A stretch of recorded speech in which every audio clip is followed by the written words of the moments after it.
ನಿಮ್ಮ ಕ್ಷೇತ್ರ ನಿಮ್ಮ ಜೆಡಿಎಸ್ನ ವಕ್ತಾರರು. ನಮಸ್ಕಾರ ದೇವರಾಜ್ ಅವರೇ, ಸ್ವಾಗತ ನಿಮಗೆ. ಪವರ್ ಪ್ರಚಾರ ಮೇಡಮ್, ಇವತ್ತಿಂದ ಅಬ್ಬರದ ಪ್ರಚಾರಕ್ಕೆ ಬಿಜೆಪಿ ಮುಂದಾಗಿದೆ. ಕಾಂಗ್ರೆಸ್ಸು ಎಷ್ಟು ಸ್ಥಳೀಯ ವಿಷಯಗಳ ಕೇಂದ್ರಿತವಾಗಿ ಚುನಾವಣೆಯನ್ನ ಮಾಡಬೇಕು ಅಂತಿದೆಯೋ ಅಷ್ಟೇ ಅನಿವಾರ್ಯತೆ ಬಿಜೆಪಿಗಿದೆ. ರಾಷ್ಟ್ರೀಯ ನಾಯಕರನ್ನ ಕರ್ಕೊಂಡ್ಬಂದು ಈ ವಿಷಯಗಳನ್ನ ಹೊರತುಪಡಿಸಿ ಮತದಾರನ ಮನಸ್ಸಿನ ಮತ್ತೆ ಕಲ್ಪನೆಯಲ್ಲಿ ಜಾಗ ಮಾಡ್ಕೊಳ್ಳುವಂಥ ವಿಷಯಗಳ ಉಲ್ಲೇಖ. ಇವತ್ತು ಯೋಗಿ ಅವ್ರು ಬಂದರು ನೋಡಿ, ಸ್ಟ್ರಾಟಜಿ ನೋಡಿ, ಐಶ್ವರ್ಯ ನೋಡಿ strategy. Mandya as on today it is the weakest, ಆಯ್ತಾ. Uttara Karnataka as on today it is the strongest ಅಂತ ಹೇಳೋಣ. ಇಲ್ಲಿ ಬರ್ತಾರೆ, ಇಲ್ಲೂ ಕೂಡ ಆ ಜಾತಿ ಅನ್ನೋ ಒಂದು ಫ್ಯಾಕ್ಟರ್ನ ಮೀರಿ ಮತದಾನ ಆಗಲಿ ಅನ್ನೋ ಪ್ರಯತ್ನ ಇಲ್ಲಿ ಮಾಡ್ತಾರೆ. ಅಲ್ಲಿಗೆ ಹೋಗ್ತಾರೆ.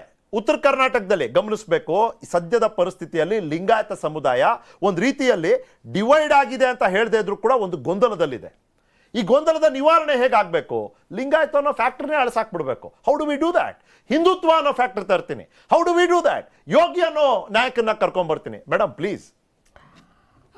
ಹಿಂದುತ್ವ ಈ ದೇಶದ ಒಂದು ಕಲ್ಚರಲ್ ಆಸ್ಪೆಕ್ಟ್, ಈ ದೇಶದ ಒಂದು ದೊಡ್ಡ ಅಸ್ಮಿತೆ ಮತ್ತು ಶಕ್ತಿ ಅನ್ನೋದನ್ನ 75 ವರ್ಷಗಳ ನಂತರ ಆದರೂ ಚರ್ಚೆ ಮಾಡಲಿಕ್ಕೆ ಇವತ್ತು ತಮ್ಮ ಮುಂದೆ ಕೂತಿದ್ದೀವಲ್ಲ, ಇದು ನಮ್ಮ ಅಚೀವ್ಮೆಂಟ್. ಒಂದು ಕಾಲಕ್ಕೆ ಇಂದಿರಾಜಿ ಇದ್ರು, ಅಲಿಪ್ತ ರಾಷ್ಟ್ರಗಳ ನಾಯಕಿಯಾಗಿ ಭಾರತವನ್ನ ಮುನ್ನಡೆಸಿದ್ರು. ಅವತ್ತು ನಾವೆಲ್ಲರೂ ಕೂಡ ಸೆಲೆಬ್ರೇಟ್ ಮಾಡಿದ್ದೀವಿ. ಕೋಲ್ಡ್ ವಾರ್ ಟೈಮಲ್ಲಿ ಅಮೆರಿಕ ಮತ್ತು ರಷ್ಯಾ, USSR ಮತ್ತು USA ನಡುವಿನ ಕೋಲ್ಡ್ ವಾರ್ ಟೈಮಲ್ಲಿ ಅವತ್ತು ನಾವು ಹೆಮ್ಮೆ ಪಟ್ಟಿದ್ದೀವಿ, ಭಾರತ ಒಂದು ಅಲಿಪ್ತ ರಾಷ್ಟ್ರಗಳ ನಾಯಕನಾಗಿದೆ ಅಂತ ಹೇಳಿ. ಇವತ್ತು ಕೂಡ 30 ವರ್ಷಗಳ ಸಮ್ಮಿಶ್ರ ಸರ್ಕಾರಗಳ ನಂತರ ಒಂದು ಸ್ಥಿರ ಸರ್ಕಾರವನ್ನು ನರೇಂದ್ರ ಮೋದಿಜಿಯವರ ನಾಯಕತ್ವದಲ್ಲಿ ದೇಶ ಕೊಟ್ಟಿದೆ. What is wrong? ಯೋಗಿಯವರು ಯಾವ ರೀತಿ ಒಂದು, ಈಗ ಮಂಡ್ಯದಲ್ಲಿ ತಾವು ಹೇಳಿದ್ರಿ ವೀಕೆಸ್ಟ್ ಅಂತ, ಅವರು ನಾಥ ಪರಂಪರೆಯಿಂದ ಬಂದವರು ಕೂಡ, ನಿಖಿಲ್ ಜಿ ಹೌದು, ನಾಥ ಪಂಥ ಒಂದು ಬಂದವರು ಕೂಡ. ನಮ್ಮ ಒಕ್ಕಲಿಗ ಸಮಾಜ ಹೆಚ್ಚು ಇರುವ ಕಡೆ ಅತ್ಯಂತ ಗೌರವವನ್ನು ಮತ್ತು ಆಸ್ಮಿತೆಯನ್ನು ಅವರು ಹೊಂದಿದ್ದಾರೆ. ಮತ್ತೆ ಮೋದಿ ಅವರ ನಂತರ ಅತಿ ಹೆಚ್ಚು ಜನಪ್ರಿಯತೆಯನ್ನ ಹೊಂದಿರುವಂತಹ ಯೋಗಿಯವರ ಬಗ್ಗೆ ಅಕ್ರಾಸ್ ದಿ ಏನು ಒಂದು ಸಮಾಜಗಳಿದೆ, ಬೇಡಿಕೆ ಇದೆ, ಅವರನ್ನು ನೋಡಬೇಕು, ಅವರ ಮಾತನ್ನ ಕೇಳಬೇಕು, ಮೆಚ್ಚುಗೆ ಇದೆ. ಹಾಗಾಗಿ ನೀವು ಸಿನಿಮಾ ಬಾಹುಬಲಿಗೆ ಎಷ್ಟೇ ನೀವು ಹಣವನ್ನು ಹಾಕಿ, ಎಷ್ಟೇ ಆಕ್ಷನ್ ಪಿಕ್ಚರ್ ಮಾಡಿ, ಎಷ್ಟೇ ಸಾಹಸ ದೃಶ್ಯಗಳಿರಲಿ, ಕೊನೆಗೆ ಹೀರೋಯಿನ್ ಅಂತ ಒಂದಿರುತ್ತಲ್ಲ, ಆಕರ್ಷಣೆ ಇದ್ದೇ ಇರುತ್ತೆ. ಹಾಗೆ ಪೊಲಿಟಿಕಲ್ ಲೀಡರ್ಶಿಪ್ ಯಾವಾಗಲೂ ಕೂಡ, ಅದಕ್ಕೆ ಪ್ರಿಯಾಂಕಾ ಗಾಂಧಿಯವರು ಬಂದಿದ್ದಾರೆ, ರಾಹುಲ್ ಗಾಂಧಿಯವರು ಬಂದಿದ್ದಾರೆ, ಅದೇ ಥರ ನರೇಂದ್ರ ಮೋದಿಜಿನೂ ಬರ್ತಾರೆ, ಅಮಿತ್ ಶಾನೂ ಬರ್ತಾರೆ, ಯೋಗಿಯವರು ಅದೇ ರೀತಿಯಲ್ಲಿ ನಮ್ಮ ರಾಜ್ಯಕ್ಕೆ ಬರ್ತಾ ಇದ್ದಾರೆ. ಅಷ್ಟೇನಾ? ಯಾಕೆ ಕೇಳ್ತೀನಿ, ಯೋಗಿ ಅವ್ರು ಬಂದ್ರೆ ಮೀಸಲಾತಿ ಬಗ್ಗೆ ಏನು ಮಾತಾಡಲಿಲ್ಲ ಅವರು ಬಹುಶಃ ಮಾಡಾಳ್ ವಿರೂಪಾಕ್ಷಪ್ಪ ಅವ್ರ ಬಗ್ಗೆ ಕೂಡ ಮಾತನಾಡಲಿಲ್ಲ, ಇತ್ತೀಚಿನ ಬೆಳವಣಿಗೆಗಳ ಬಗ್ಗೆ ಮಾತನಾಡಲಿಲ್ಲ. ಅವ್ರು ಮಾತಾಡೋದು ರಾಷ್ಟ್ರೀಯ ವಿಷಯಗಳು, ರೈಟ್. ಅದೇ ರಾಹುಲ್ ಗಾಂಧಿ, ಪ್ರಿಯಾಂಕಾ ಗಾಂಧಿ ನೋಡಿ, ಅವರು ಸ್ಥಳೀಯ ವಿಷಯಗಳನ್ನ ಮಾತನಾಡ್ತಿದ್ದಾರೆ. ಅದಕ್ಕೆ ನಾನು ಕೇಳಿದೆ, ರಾಷ್ಟ್ರೀಯ ನಾಯಕರ ರಾಷ್ಟ್ರೀಯ ವಿಷಯಗಳು ವರ್ಸಸ್ ರಾಷ್ಟ್ರೀಯ ನಾಯಕರ ಸ್ಥಳೀಯ ವಿಷಯಗಳು, ಈ ಸ್ಟ್ರಾಟಜಿ ಹೆಂಗ್ ಪ್ಲೇ ಔಟ್ ಆಗ್ತಿದೆ? ನಿಖಿಲ್, ನಾನು ಒಂದು ಮಾತು ಕೇಳಕ್ಕೆ ಇಷ್ಟಪಡ್ತೀನಿ. ಕಾಂಗ್ರೆಸ್ ಪಾರ್ಟಿ ಅತ್ಯಂತ ಸುದೀರ್ಘವಾದ ಇತಿಹಾಸ ಇರತಕ್ಕಂಥ ಒಂದು ರಾಷ್ಟ್ರೀಯ ಪಾರ್ಟಿ. ಇವತ್ತು ಸ್ಥಳೀಯ ವಿಚಾರ ಮಾತನಾಡುವ ಸ್ಥಿತಿಗೆ ಕರ್ನಾಟಕ ಯಾಕೆ ಹಿಂದೆ ಬಿದ್ದಿದೆ? 10 kg ಅಕ್ಕಿಯನ್ನು ಕೊಡ್ತೀವಿ ಅಂತ ಹೇಳಿದ್ರೆ, ಆ ಒಂದು ನಿಮ್ಮ ಅಳತೆಗೋಲಿನ ಪ್ರಕಾರ ಆ ಸ್ಥಿತಿಗೆ ಕರ್ನಾಟಕವನ್ನು ಯಾಕೆ ಇಟ್ಟಿದ್ದೀರಿ? UP ಅತ್ಯಂತ ಹೆಚ್ಚು ಮುಖ್ಯಮಂತ್ರಿಗಳನ್ನು ನಿಮಗೆ ಕೊಟ್ಟಂತ, ಹೆಚ್ಚು ಪ್ರಧಾನಮಂತ್ರಿಗಳನ್ನ ಮತ್ತು UPಯಲ್ಲಿ ಮುಖ್ಯಮಂತ್ರಿಗಳನ್ನ ಕೊಟ್ಟಂತ ರಾಜ್ಯದಲ್ಲಿ ನೀವು ಈ ನೀತಿಯನ್ನು ಜಾರಿ ಮಾಡ್ತಾ ಇಲ್ಲ. ಕರ್ನಾಟಕದಲ್ಲಿ ಯಾಕೆ ಮಾಡ್ತಾ ಇದ್ದೀರಿ? ಇಷ್ಟು ಸುದೀರ್ಘ ಅವಧಿಯಲ್ಲಿ ಕರ್ನಾಟಕವನ್ನ ಬೇಡುವ ರಾಜ್ಯದಿಂದ ನೀಡುವ ರಾಜ್ಯದವರೆಗೆ ನಿಮಗೆ ಅವಕಾಶ ಸಿಕ್ಕಾಗ ಯಾಕೆ ಮಾಡಲಿಲ್ಲ? ಯಾಕೆ ನಾವು ಪ್ರಶ್ನೆ ಕೇಳ್ತೀವಿ? ಅತಿ ಹೆಚ್ಚು ಅವಕಾಶ ನಿಮಗೆ ಸಿಕ್ಕಿದೆ. ಆ ಕಾರಣಕ್ಕೋಸ್ಕರ ನಾವಿವತ್ತು ಡೆವಲಪ್ಮೆಂಟ್ ವಸ್ತುಸ್ಥಿತಿಯ ಆಧಾರದ ಮೇಲೆ ಕರ್ನಾಟಕ ಎಷ್ಟೊಂದು ಕಾಂಟ್ರಿಬ್ಯೂಟ್ ಮಾಡ್ತಾ ಇದೆ, ಅಭಿವೃದ್ಧಿಯ ಮಂತ್ರದ ಮೇಲೆ ಅಷ್ಟೇ ಈ ಚುನಾವಣೆಯನ್ನು ನಾವು ಮಾಡ್ತಾ ಇದ್ದೀವಿ. 25 ಸಂಸದರನ್ನ ಕೇಂದ್ರ ಸರ್ಕಾರಕ್ಕೆ ಕೊಟ್ಟು ಈ ಸರ್ಕಾರದ ರಚನೆಯಲ್ಲಿ ಒಂದು ಬಹುದೊಡ್ಡ ಪಾತ್ರ ವಹಿಸಿರ್ತಕ್ಕಂಥ ಕರ್ನಾಟಕ ಬಿಜೆಪಿಯ ಬಹುದೊಡ್ಡ ಗಟ್ಟಿಯಾದಂತ ಒಂದು ಶಕ್ತಿ ಇರ್ತಕ್ಕಂಥ ರಾಜ್ಯ ಅನ್ನೋದನ್ನ ತಾವು ಮರಿಬಾರ್ದು. ಮೇಡಮ್, ನಾನು ನ್ಯೂಸ್ 18 ನಾವೇನ್ ಮಾಡಿದ್ವಿ ಮೇಡಮ್, ಪ್ರಾದೇಶಿಕವಾಗಿ ಒಂದಷ್ಟು ಕಾರ್ಯಕ್ರಮಗಳನ್ನ ಮಾಡಿದ್ವಿ. Elections to the point. ಮತದಾನ ಯಾವ ಆಧಾರದ ಮೇಲೆ ನಡಿಬೇಕು, ಮತದಾರನ ಈ ನಿರ್ಧಾರದ ಪ್ರಕ್ರಿಯೆಯಲ್ಲಿ ಒಂದು ಜವಾಬ್ದಾರಿಯುತ ಮಾಧ್ಯಮ ಸಂಸ್ಥೆಯಾಗಿ ಒಂದು ಸಣ್ಣ ಪಾತ್ರ ನಿಭಾಯಿಸಿದ್ರೆ ನನ್ನ ಜೀವನದ ಸಾಕ್ಷಾತ್ಕಾರ ಅದು ಅಂತ ನಾನು ಭಾವಿಸಿದೆ. ಕಲಬುರಗಿಗೆ ಹೋದೆ ಮೇಡಮ್, ಅಲ್ಲಿ ಅಪೌಷ್ಟಿಕತೆಯ ಸೂಚ್ಯಾಂಕಗಳು ಹೇಗಿದೆ. ಉತ್ತರ ಕರ್ನಾಟಕಕ್ಕೆ ಬಂದೆ ಮೇಡಮ್, ಅಪೌಷ್ಟಿಕತೆಯ ಸೂಚ್ಯಾಂಕಗಳು ಅಲ್ಲೇನಿದೆ. ಅಭಿವೃದ್ಧಿ ಅಂತ ನಾವು ಸಾರ್ವತ್ರಿಕವಾದ ರೀತಿಯಲ್ಲಿ ಮಾತನಾಡ್ಬಿಡ್ತೀವಲ್ಲ, ನಾನು ಕೇಳೋದು ಮೇಡಮ್, ಜೀವನದ ಗುಣಮಟ್ಟದಲ್ಲಿ ಇಲ್ವಾ ಅಭಿವೃದ್ಧಿ? ಒಂದು ರೋಡು, ಒಂದು ಬ್ರಿಡ್ಜು, ಒಂದು ಸೇತುವೆ, ಇಷ್ಟೇನಾ ಅಭಿವೃದ್ಧಿ? ನೀವು 10 kg ಅಕ್ಕೆ ಅಂದ್ರೆ ನಾನು ಅದಕ್ಕೆ ಕೇಳ್ತಾ ಇರೋದು, ವೈ ನಾಟ್? ಕಲ್ಯಾಣ ಅನ್ನೋದು ಅಭಿವೃದ್ಧಿಯ ಭಾಗ ಅಲ್ವಾ? ಪ್ಲೀಸ್. ಖಂಡಿತ ನಿಮ್ಮ ಭಾವನೆಗಳು ಮತ್ತು ನಿಮ್ಮ ಬದ್ಧತೆ ಮತ್ತು ಒಂದು ಇದನ್ನ ಏನು ಸ್ಪಂದನೆಯನ್ನ ಮಾಡ್ತಾ ಇದ್ದೀನಿ, ನಾನು ಗೌರವಿಸ್ತೀನಿ. ಇಲ್ಲೇ ವ್ಯತ್ಯಾಸ ಇರೋದು. BJP ಯಾವ ರೀತಿಯ ಒಂದು ವ್ಯತ್ಯಾಸವನ್ನ ಅಥವಾ ಬೇರೆ ವಿಭಿನ್ನವಾದ ಸರ್ಕಾರ ಅನ್ನೋದಕ್ಕೆ ಅಡ್ಮಿನಿಸ್ಟ್ರೇಷನ್ ಅಲ್ಲಿ ಇಲ್ಲಿಯ ತನಕ ಈ ಹಂಚಿಕೆ ಸರ್ಕಾರದಿಂದ ಕೊಡಮಾಡಲ್ಪಡುವಂತಹ ಸ್ಕೀಮ್ಗಳ ಮುಟ್ಟಿಸುವಿಕೆಯಲ್ಲಿ ಫೇಲ್ಯೂರ್ ಆಗಿರ್ತಕ್ಕಂಥದ್ದು ಯಾವುದೇ ಸರ್ಕಾರಗಳು.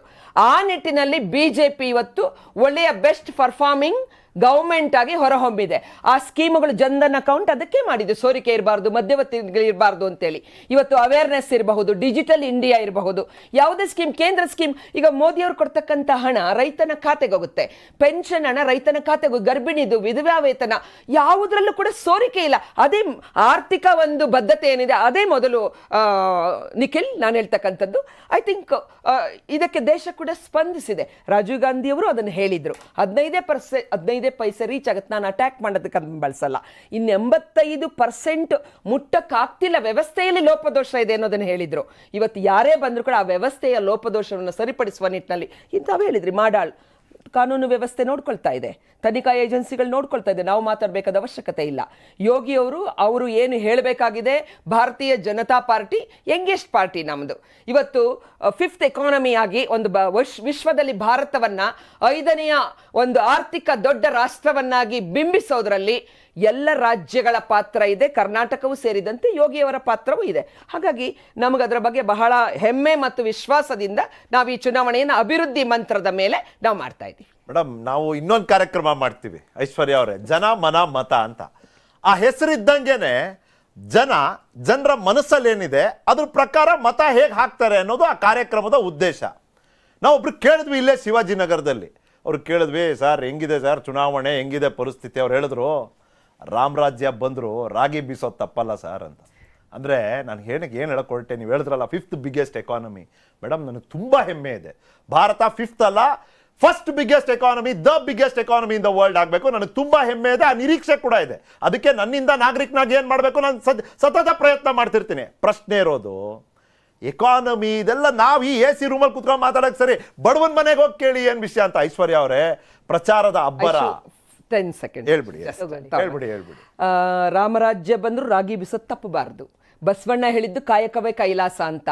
ಈ ಪುಕ್ಕಟ್ಟೆ ಸ್ಕೀಮ್ಗಳನ್ನು ಕೊಟ್ಟು ಜನರನ್ನ ಸೋಮಾರಿ ಮಾಡೋದಲ್ಲ, ದುಡಿಮೆ ಪರಿಶ್ರಮ ಮಾಡುವಂಥವನಿಗೆ ಇನ್ನಷ್ಟು ಚೈತನ್ಯ ಕೊಡುವಂತಹ, ದುಡಿಮೆಯ ಸಂಸ್ಕೃತಿಯನ್ನ ಮೂಲಕ ದೇಶ ಕಟ್ಟುವಂತಹ ಇದು ಬರಬೇಕು. ಜನಪ್ರಿಯ ಯೋಜನೆಗಳಿಗಿಂತ ಜನಪರವಾದ ಯೋಜನೆ, ಅದನ್ನೇ ಮೋದಿಜಿಯವರು ರೈತರ ಬಗ್ಗೆ ಮಾತನಾಡ್ತಾರೆ. Appreciate that. ಜನಪ್ರಿಯ ಜನಪರ ವ್ಯತ್ಯಾಸ ಇದೆ ಅಂತ ತೋರಿಸಿದ್ದೀರಿ. ಪ್ಲೀಸ್, ನಾನು ಈ ಪ್ರಚಾರದ ಅಬ್ಬರದ ಬಗ್ಗೆ ಮಾತನಾಡ್ತಿದ್ದೆ Aishwarya. At the end of the day it's all about winnability, right? ಗೆಲುವೆ ಮಾನದಂಡ, ಉದ್ದೇಶ ಗುರಿ ಎಲ್ಲ ಗೆಲುವೆ. ಆದರೆ ಈ ಗೆಲುವಿನ ಸೂತ್ರದಲ್ಲಿ ಕಾಂಗ್ರೆಸ್ ಇವತ್ತಿಂದ ಹೊಸ ರೀತಿಯ ಸವಾಲುಗಳನ್ನ ಎದುರಿಸಬೇಕಾಗುತ್ತೆ. ಈ ಕ್ಯಾಂಪೇನ್ ಬ್ಲಿಟ್ಸ್ ಕ್ರೀಗ್, ಒಂದು ಮಳೆ, ಒಂದು ಜೋರಾದ ಮಳೆಯ ರೀತಿಯಿಂದ ಅಬ್ಬರಿಸ್ತಾರೆ ಯಾರು? BJPಯ ರಾಷ್ಟ್ರೀಯ ನಾಯಕರು. ಒಂದು ಕಡೆಯಿಂದ ಮೋದಿ, ಒಂದು ಕಡೆಯಿಂದ ಯೋಗಿ. ನಾನು ಆಗ್ಲೇ ಹೇಳಿದ್ನಲ್ಲ, ಅಭಿವೃದ್ಧಿಗಾಗಿ ಮೋದಿ, ಸಿದ್ಧಾಂತಕ್ಕಾಗಿ ಯೋಗಿ, ಸಂಘಟನೆಗಾಗಿ ಅಮಿತ್ ಶಾ. ನೀವೇನು ಮಾಡ್ತೀರಿ? ತ್ರಿಶೂಲ ವ್ಯೂಹ ಇದೆಯಲ್ಲ, ಕಾಂಗ್ರೆಸ್ ಅವ್ರು ಏನು ಮಾಡ್ತೀರಿ, ಹೇಗೆ ಎದುರಿಸ್ತೀರಿ ಅಂತ? ನಿಖಿಲ್ ಅವರೇ, ಮೊದಲನೇದಾಗಿ ನಂಗೆ ಬಹಳ ಖುಷಿಯಾಗೋ ವಿಷಯ ಏನಂದ್ರೆ, ನಾನು ಇಷ್ಟು ದಿವಸ ನಾನು ಎಲೆಕ್ಷನ್ನು ರಾಜಕೀಯ ನೋಡ್ಕೊಂಡ್ ಬರ್ತಾ ಇರೋದಲ್ಲಿ ಮೊದಲನೇ ಬಾರಿ BJPಯವರು ನಾವು ಈ ಎಲೆಕ್ಷನ್ನ ನಾವು ಮಾಡಿರೋ ಪ್ರಗತಿಪರ ಕೆಲಸದ ಮೇಲೆ, ಆ ಆಧಾರದ ಮೇಲೆ ಎಲೆಕ್ಷನ್ ನಡೆಸ್ತಾ ಇದ್ದೀವಿ ಅಂತ ಮೊದಲನೇ ಬಾರಿಗೆ ಯಾರ ಬಾಯಲ್ಲಾದ್ರು ಬಂದಿರೋದಾದ್ರೆ ತೇಜಸ್ವಿನಿ ಗೌಡ್ರಿಂದ ಮಾತ್ರ ಬಂದಿರೋದು. ಯಾಕಂದ್ರೆ ನೀವು ಎಲ್ಲೇ ಹೋಗಿ ಇವಾಗ ಹೀರೋ ಹೀರೋಯಿನ್ ಅಂದ್ರಲ್ಲ, ಇವಾಗ ಏನಾಗೋಗಿದೆ ಅಂದ್ರೆ ಹೀರೋ ಹೀರೋಯಿನ್ ಬೊಮ್ಮಾಯಿಯವರು ಅಲ್ಲ, ಅವ್ರ ಮಂತ್ರಿ ಮಂಡಲದಲ್ಲಿ ಯಾರು ಇಲ್ಲ, ಎಲ್ಲರೂ ನ್ಯಾಷನಲ್ ಲೀಡರ್ಗಳು ಕರ್ಕೊಂಡ್ ಬರ್ತಾ ಇದ್ದಾರೆ. ಇವತ್ತು ರಾಜ್ಯದಲ್ಲಿ ಏನಾಗೋಗಿದೆ ಅಂದ್ರೆ ಇಲ್ಲಿ BJP ಸೋ ಬ್ಯಾಂಕ್ರಪ್ಟ್. ಯಾವ ರೀತಿ ಅವ್ರಿಗೆ ವಿಚಾರಧಾರೆ ಆಗಿರ್ಲಿ ಅಥವಾ ಪ್ರಗತಿಪರವಾಗಿ ಸರ್ಕಾರನೇ ನೀಡಿಲ್ಲ. ಈ ಕೋಮುಗಳ್ಬೆ ಅಥವಾ ಈ ಧಾರ್ಮಿಕ ಆಧಾರದ ಮೇಲೆ ಆ ವಿಷಯಗಳ ಮೇಲೆ ಡಿಸ್ಕಸ್ ಮಾಡೋದು, ಮತ್ತೆ ರಾಷ್ಟ್ರೀಯವಾದ ಮತ್ತೆ ನ್ಯಾಷನಲ್ ಇಶ್ಯೂಸ್ ಮೇಲೆ ತರ್ತಾ ಇರೋದು. ಯಾಕಂದ್ರೆ ಇಲ್ಲಿ ಅವ್ರಿಗೆ ಏನು ವಿಷಯಗಳಿಲ್ಲ. ಸೊ ನಾವು ಸ್ಥಳೀಯ ವಿಚಾರಗಳ ಬಗ್ಗೆ ನಾವು ಯಾಕೆ ಮಾತಾಡ್ತಾ ಇದೀವಿ? 3.5 ವರ್ಷ 4.5 ವರ್ಷ ಇವ್ರ ಅಧಿಕಾರಕ್ಕೆ ಬಂದಾದ್ಮೇಲಿಂದ ಇವ್ರು ಏನ್ ಕೊಟ್ಟಿದ್ದಾರೆ ಅಂತ ನಾವು ಕೇಳ್ತಾ ಇದೀವಿ. ನಾವಂತ ಇರೋದು ಭ್ರಷ್ಟಾಚಾರ ಯಾವ ರೀತಿ ಮಿಗಿಲೇರಿದೆ ಇವ್ರಗಳ್ಗೆ ಉತ್ತರ ಇಲ್ಲ. ಆದ್ರೆ ನಾವುಗಳು ಗ್ಯಾರಂಟಿ, ನಾವು ರಾಜ್ಯ ಜನರನ್ನ ನಾವು ಕಾಪಾಡಬೇಕು, ಇನ್ಫ್ಲೇಷನ್ ಇಂದ ಕಾಪಾಡಬೇಕು, ಬೆಲೆ ಏರಿಕೆಯಿಂದ ಕಾಪಾಡಬೇಕು, ಈ ನಿರುದ್ಯೋಗದಿಂದ ಕಾಪಾಡಬೇಕು ಅಂತ ಬಂದಾಗ ನಮ್ಗಳಿಗೆ ಫ್ರೀಬಿ ಅಂತ ಮಾತಾಡ್ತಾರೆ. ಆದ್ರೆ ಇವತ್ತಿನ ಪರಿಸ್ಥಿತಿ ಏನಂದ್ರೆ ರಾಜ್ಯ ಜನತೆ ಬಹಳ ಸೂಕ್ಷ್ಮವಾಗಿ ಗಮನಿಸ್ತಾ ಇದೆ. ಬಿಜೆಪಿ ಅವ್ರು ಬಂದು ಮೋದಿ ಅಂತ ಮಾತಾಡ್ತಾ ಇದೆ, ಮೋದಿ ಅವ್ರ ಆಶೀರ್ವಾದ ಬೇಕು, ಮೋದಿ ಅವ್ರ ಆಶೀರ್ವಾದ ಇಲ್ಲ ಅಂದ್ರೆ ಕರ್ನಾಟಕ ಇನ್ನೂ ಹಿಂದ್ ಹೋಗುತ್ತೆ. ಆಮೇಲೆ ಇವತ್ತು ಏನಾದ್ರು ಬಿಜೆಪಿ ಬರ್ಲಿಲ್ಲ ಅಂದ್ರೆ ಗಳಬೆಗಳು ಹೆಚ್ಚಾಗ್ತವೆ ಅಂತ ಆ ಲೆವೆಲ್ಗೆ ಇಳ್ದಿದೆ ಇವತ್ತು ಪ್ರಚಾರ. ಬಟ್ ರಾಜ್ಯದ ಜನತೆ ಬಹಳ ಸೂಕ್ಷ್ಮೆಯಿಂದ ಗಮನಿಸ್ತಾ ಇದೆ, ನೋಡ್ತಾ ಇದ್ದಾರೆ. ಇವತ್ತು ಎಲೆಕ್ಷನ್ ನಡಿಬೇಕಾಗಿರೋದು ಸ್ಥಳೀಯ ವಿಚಾರಗಳ ಮೇಲೆ. ಬಟ್ ಬಿಜೆಪಿ ಅವ್ರಿಗೆ ಇಶ್ಯೂಸ್ ಇಲ್ಲ, ಪಾಸಿಟಿವ್ ಅಜೆಂಡಾ ಇಲ್ಲ. ಅದಕ್ಕೆ ಇವಾಗ ಧಾರ್ಮಿಕ ಆಧಾರದ ಮೇಲೆ ಮತ್ತೆ ಲೀಡ್ರು ಬ್ಲಿಟ್ಸ್ಕ್ರೀಗ್ ಅಂತ ಇದ್ದಾರೆ. ಬಟ್ ಅದು ಕಾಮಕಾಜಿ ಮಿಷನ್ ಆಗ್ತಾ ಇದೆ ಅವ್ರಿಗೆ, ಬಿಕಾಸ್ ಅವ್ರು ಇಲ್ಲಿ ರಾಜ್ಯ ಸರ್ಕಾರನಂತೂ ಕಾಪಾಡಕ್ ಆಗ್ತಾ ಇಲ್ಲ. ಐಶ್ವರ್ಯ, ಏನ್ ಗೊತ್ತಾ, ನಿಮ್ ಪಕ್ಷದ ನಾಯಕರು ಯಾವಾಗ್ಲೂ ನಾನು ಈ ಪ್ರಶ್ನೆ ಕೇಳಿದಾಗ ಹಿಂಗೆ ಹೇಳಿದಾಗ ನನಗೆ ಆಟೋಮ್ಯಾಟಿಕ್ ನೆಕ್ಸ್ಟ್ ಪ್ರಶ್ನೆ ಏನು ಅಂದ್ರೆ, ನಿಮ್ಮ ಹತ್ರ ಆ ರೀತಿ ನಾಯಕತ್ವ ಇಲ್ಲ ಅನ್ನೋ ಹೊಟ್ಟೆ ಕಿಚ್ಚ ಅಂತ. ಇದು ನಾನು ಹೇಳಲಿಲ್ಲ, ಬಿಜೆಪಿ ಅವ್ರು ಕೂಡ ಕೇಳಿದ್ದಾರೆ. ಯು ಸಿ ಏನಾಗ್ತಿದೆ ಅಂದ್ರೆ ವ್ಯಕ್ತಿತ್ವದ ಪೈಪೋಟಿ ಇವತ್ತಿನ ರಾಜಕಾರಣ. It's a contest between personalities. It's not so much about the parties. ಸಿದ್ಧಾಂತ ಅನ್ನೋದಿದೆ, ಆದ್ರೆ ವ್ಯಕ್ತಿತ್ವ ಇದೆಯಲ್ಲ, ನಾಯಕತ್ವದ ವ್ಯಕ್ತಿತ್ವ, ಅದೇನೋ ಗೊತ್ತಿಲ್ಲ, ಜನರ ಕಲ್ಪನೆನಲ್ಲಿ ಅದೊಂದು ಜಾಗ ಮಾಡ್ಕೊಂಡು ಬಿಡುತ್ತೆ. ಆದ್ರೆ ಆ ಜನರ ಕಲ್ಪನೆಯಲ್ಲಿ ಜಾಗ ಮಾಡ್ಕೊಳ್ಳೋದಕ್ಕೆ ನಿಮ್ಮ ಹತ್ರ ಆ ರೀತಿಯ ವರ್ಚಸ್ವಿ ನಾಯಕತ್ವ ಇಲ್ವಾ ಅನ್ನೋ ಪ್ರಶ್ನೆ ಬಂದ್ಬಿಡುತ್ತೆ. ಮತ್ತೆ ನೀವು ಪದೇ ಪದೇ ಹೇಳ್ತಿರಲ್ಲ, ಅವ್ರು ಬಂದ್ಬಿಟ್ರು, ಮೋದಿ ಕರ್ಕೊಂಡ್ ಬಂದ್ಬಿಡ್ತಾರೆ, ಮೋದಿ ಮುಖ ಹಿಡ್ಕೊಂಡು ಓಟ್ ಕೇಳ್ತಾರೆ. ಅಲ್ಲಿ ಒಂದ್ ಸ್ವಲ್ಪ ಯಾಕೋ ಒಂದ್ ಕಡೆ ಹೊಟ್ಟೆ ಕಿಚ್ಚಿನ ಒಂದು ಲಕ್ಷಣಗಳು ಕಾಣ್ತಿದ್ಯಾ? ಹೊಟ್ಟೆ ಕಿಚ್ಚಲ್ಲ ನಿಖಿಲ್ ಅವರೇ.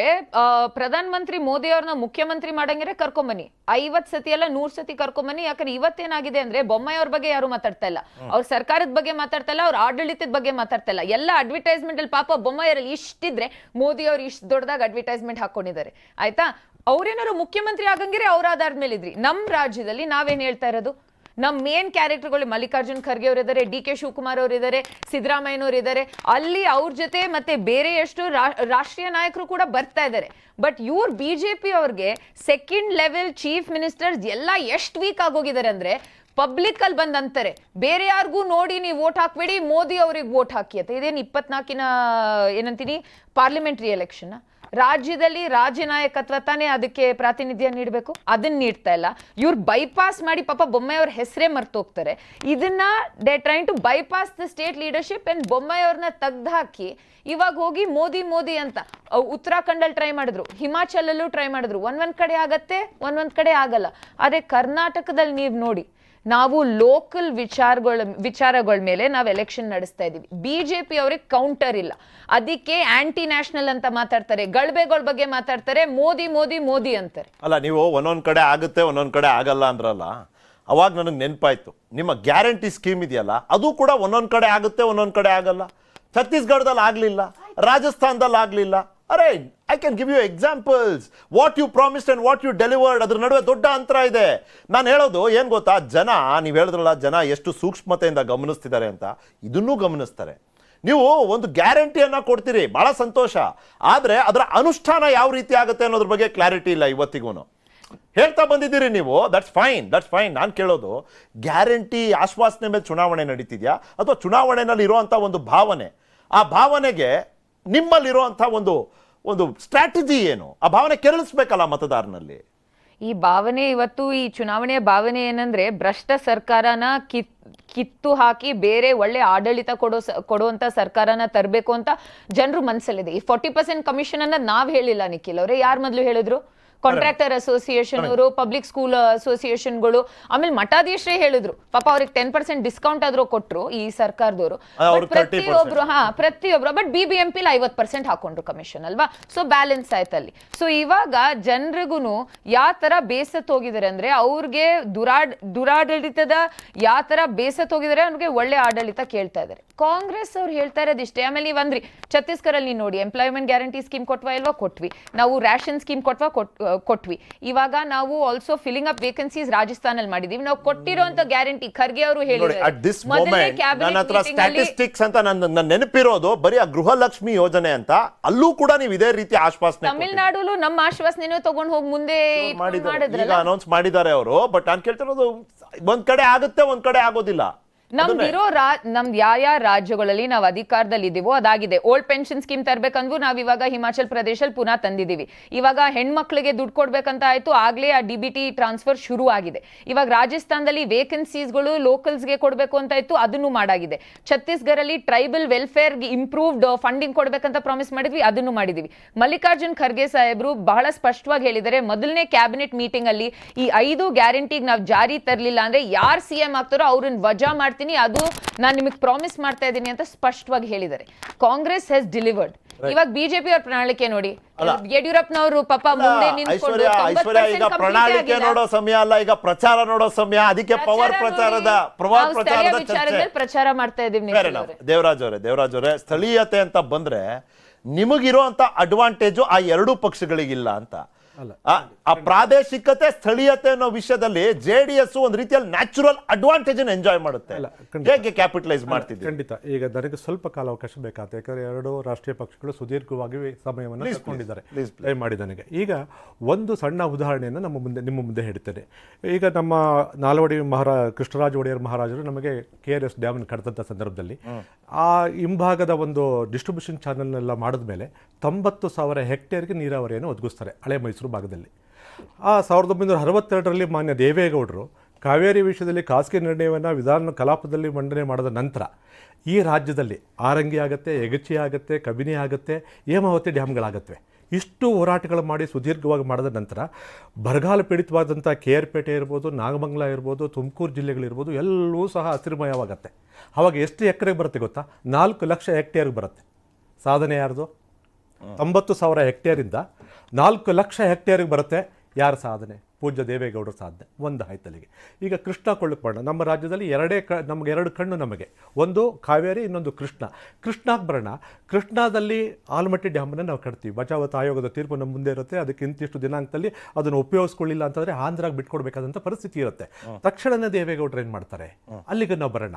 ಅವರು 1983ರಲ್ಲಿ ನೀರಾವರಿ ಸಚಿವರು ಮತ್ತು PWD ಸಚಿವರಾದಂಥ ಸಂದರ್ಭದಲ್ಲಿ ಅಲ್ಲಿವರೆಗೂ ಡಿಸ್ಟ್ರಿಬ್ಯೂಷನ್ ಚಾನಲ್ಗೆ ಕೇವಲ ರಾಷ್ಟ್ರೀಯ ಪಕ್ಷ ಕೊಟ್ಟಿರ್ತಕ್ಕಂಥದ್ದು ಕೇವಲ 2,000 ಕೋಟಿ. ರಾಜ್ಯದ ಜನತೆ ಇದನ್ನು ಗಮನಿಸ್ತಾವ್ರೆ. ಕೇವಲ ಕೊಟ್ಟಿರ್ತಕ್ಕಂಥದ್ದು ಬರೀ 2,000 ಕೋಟಿ. ಇವರು ಇರಿಗೇಷನ್ ಮಿನಿಸ್ಟರ್ ಆದ ತಕ್ಷಣ ಒಂದೇ ಸಲ 8,000 ಕೋಟಿ ಕೊಡ್ತಾರೆ. ಅಲ್ಲಿಗೆ 8,000 ಕೋಟಿಗಳನ್ನು ಕೊಡ್ತಾರೆ.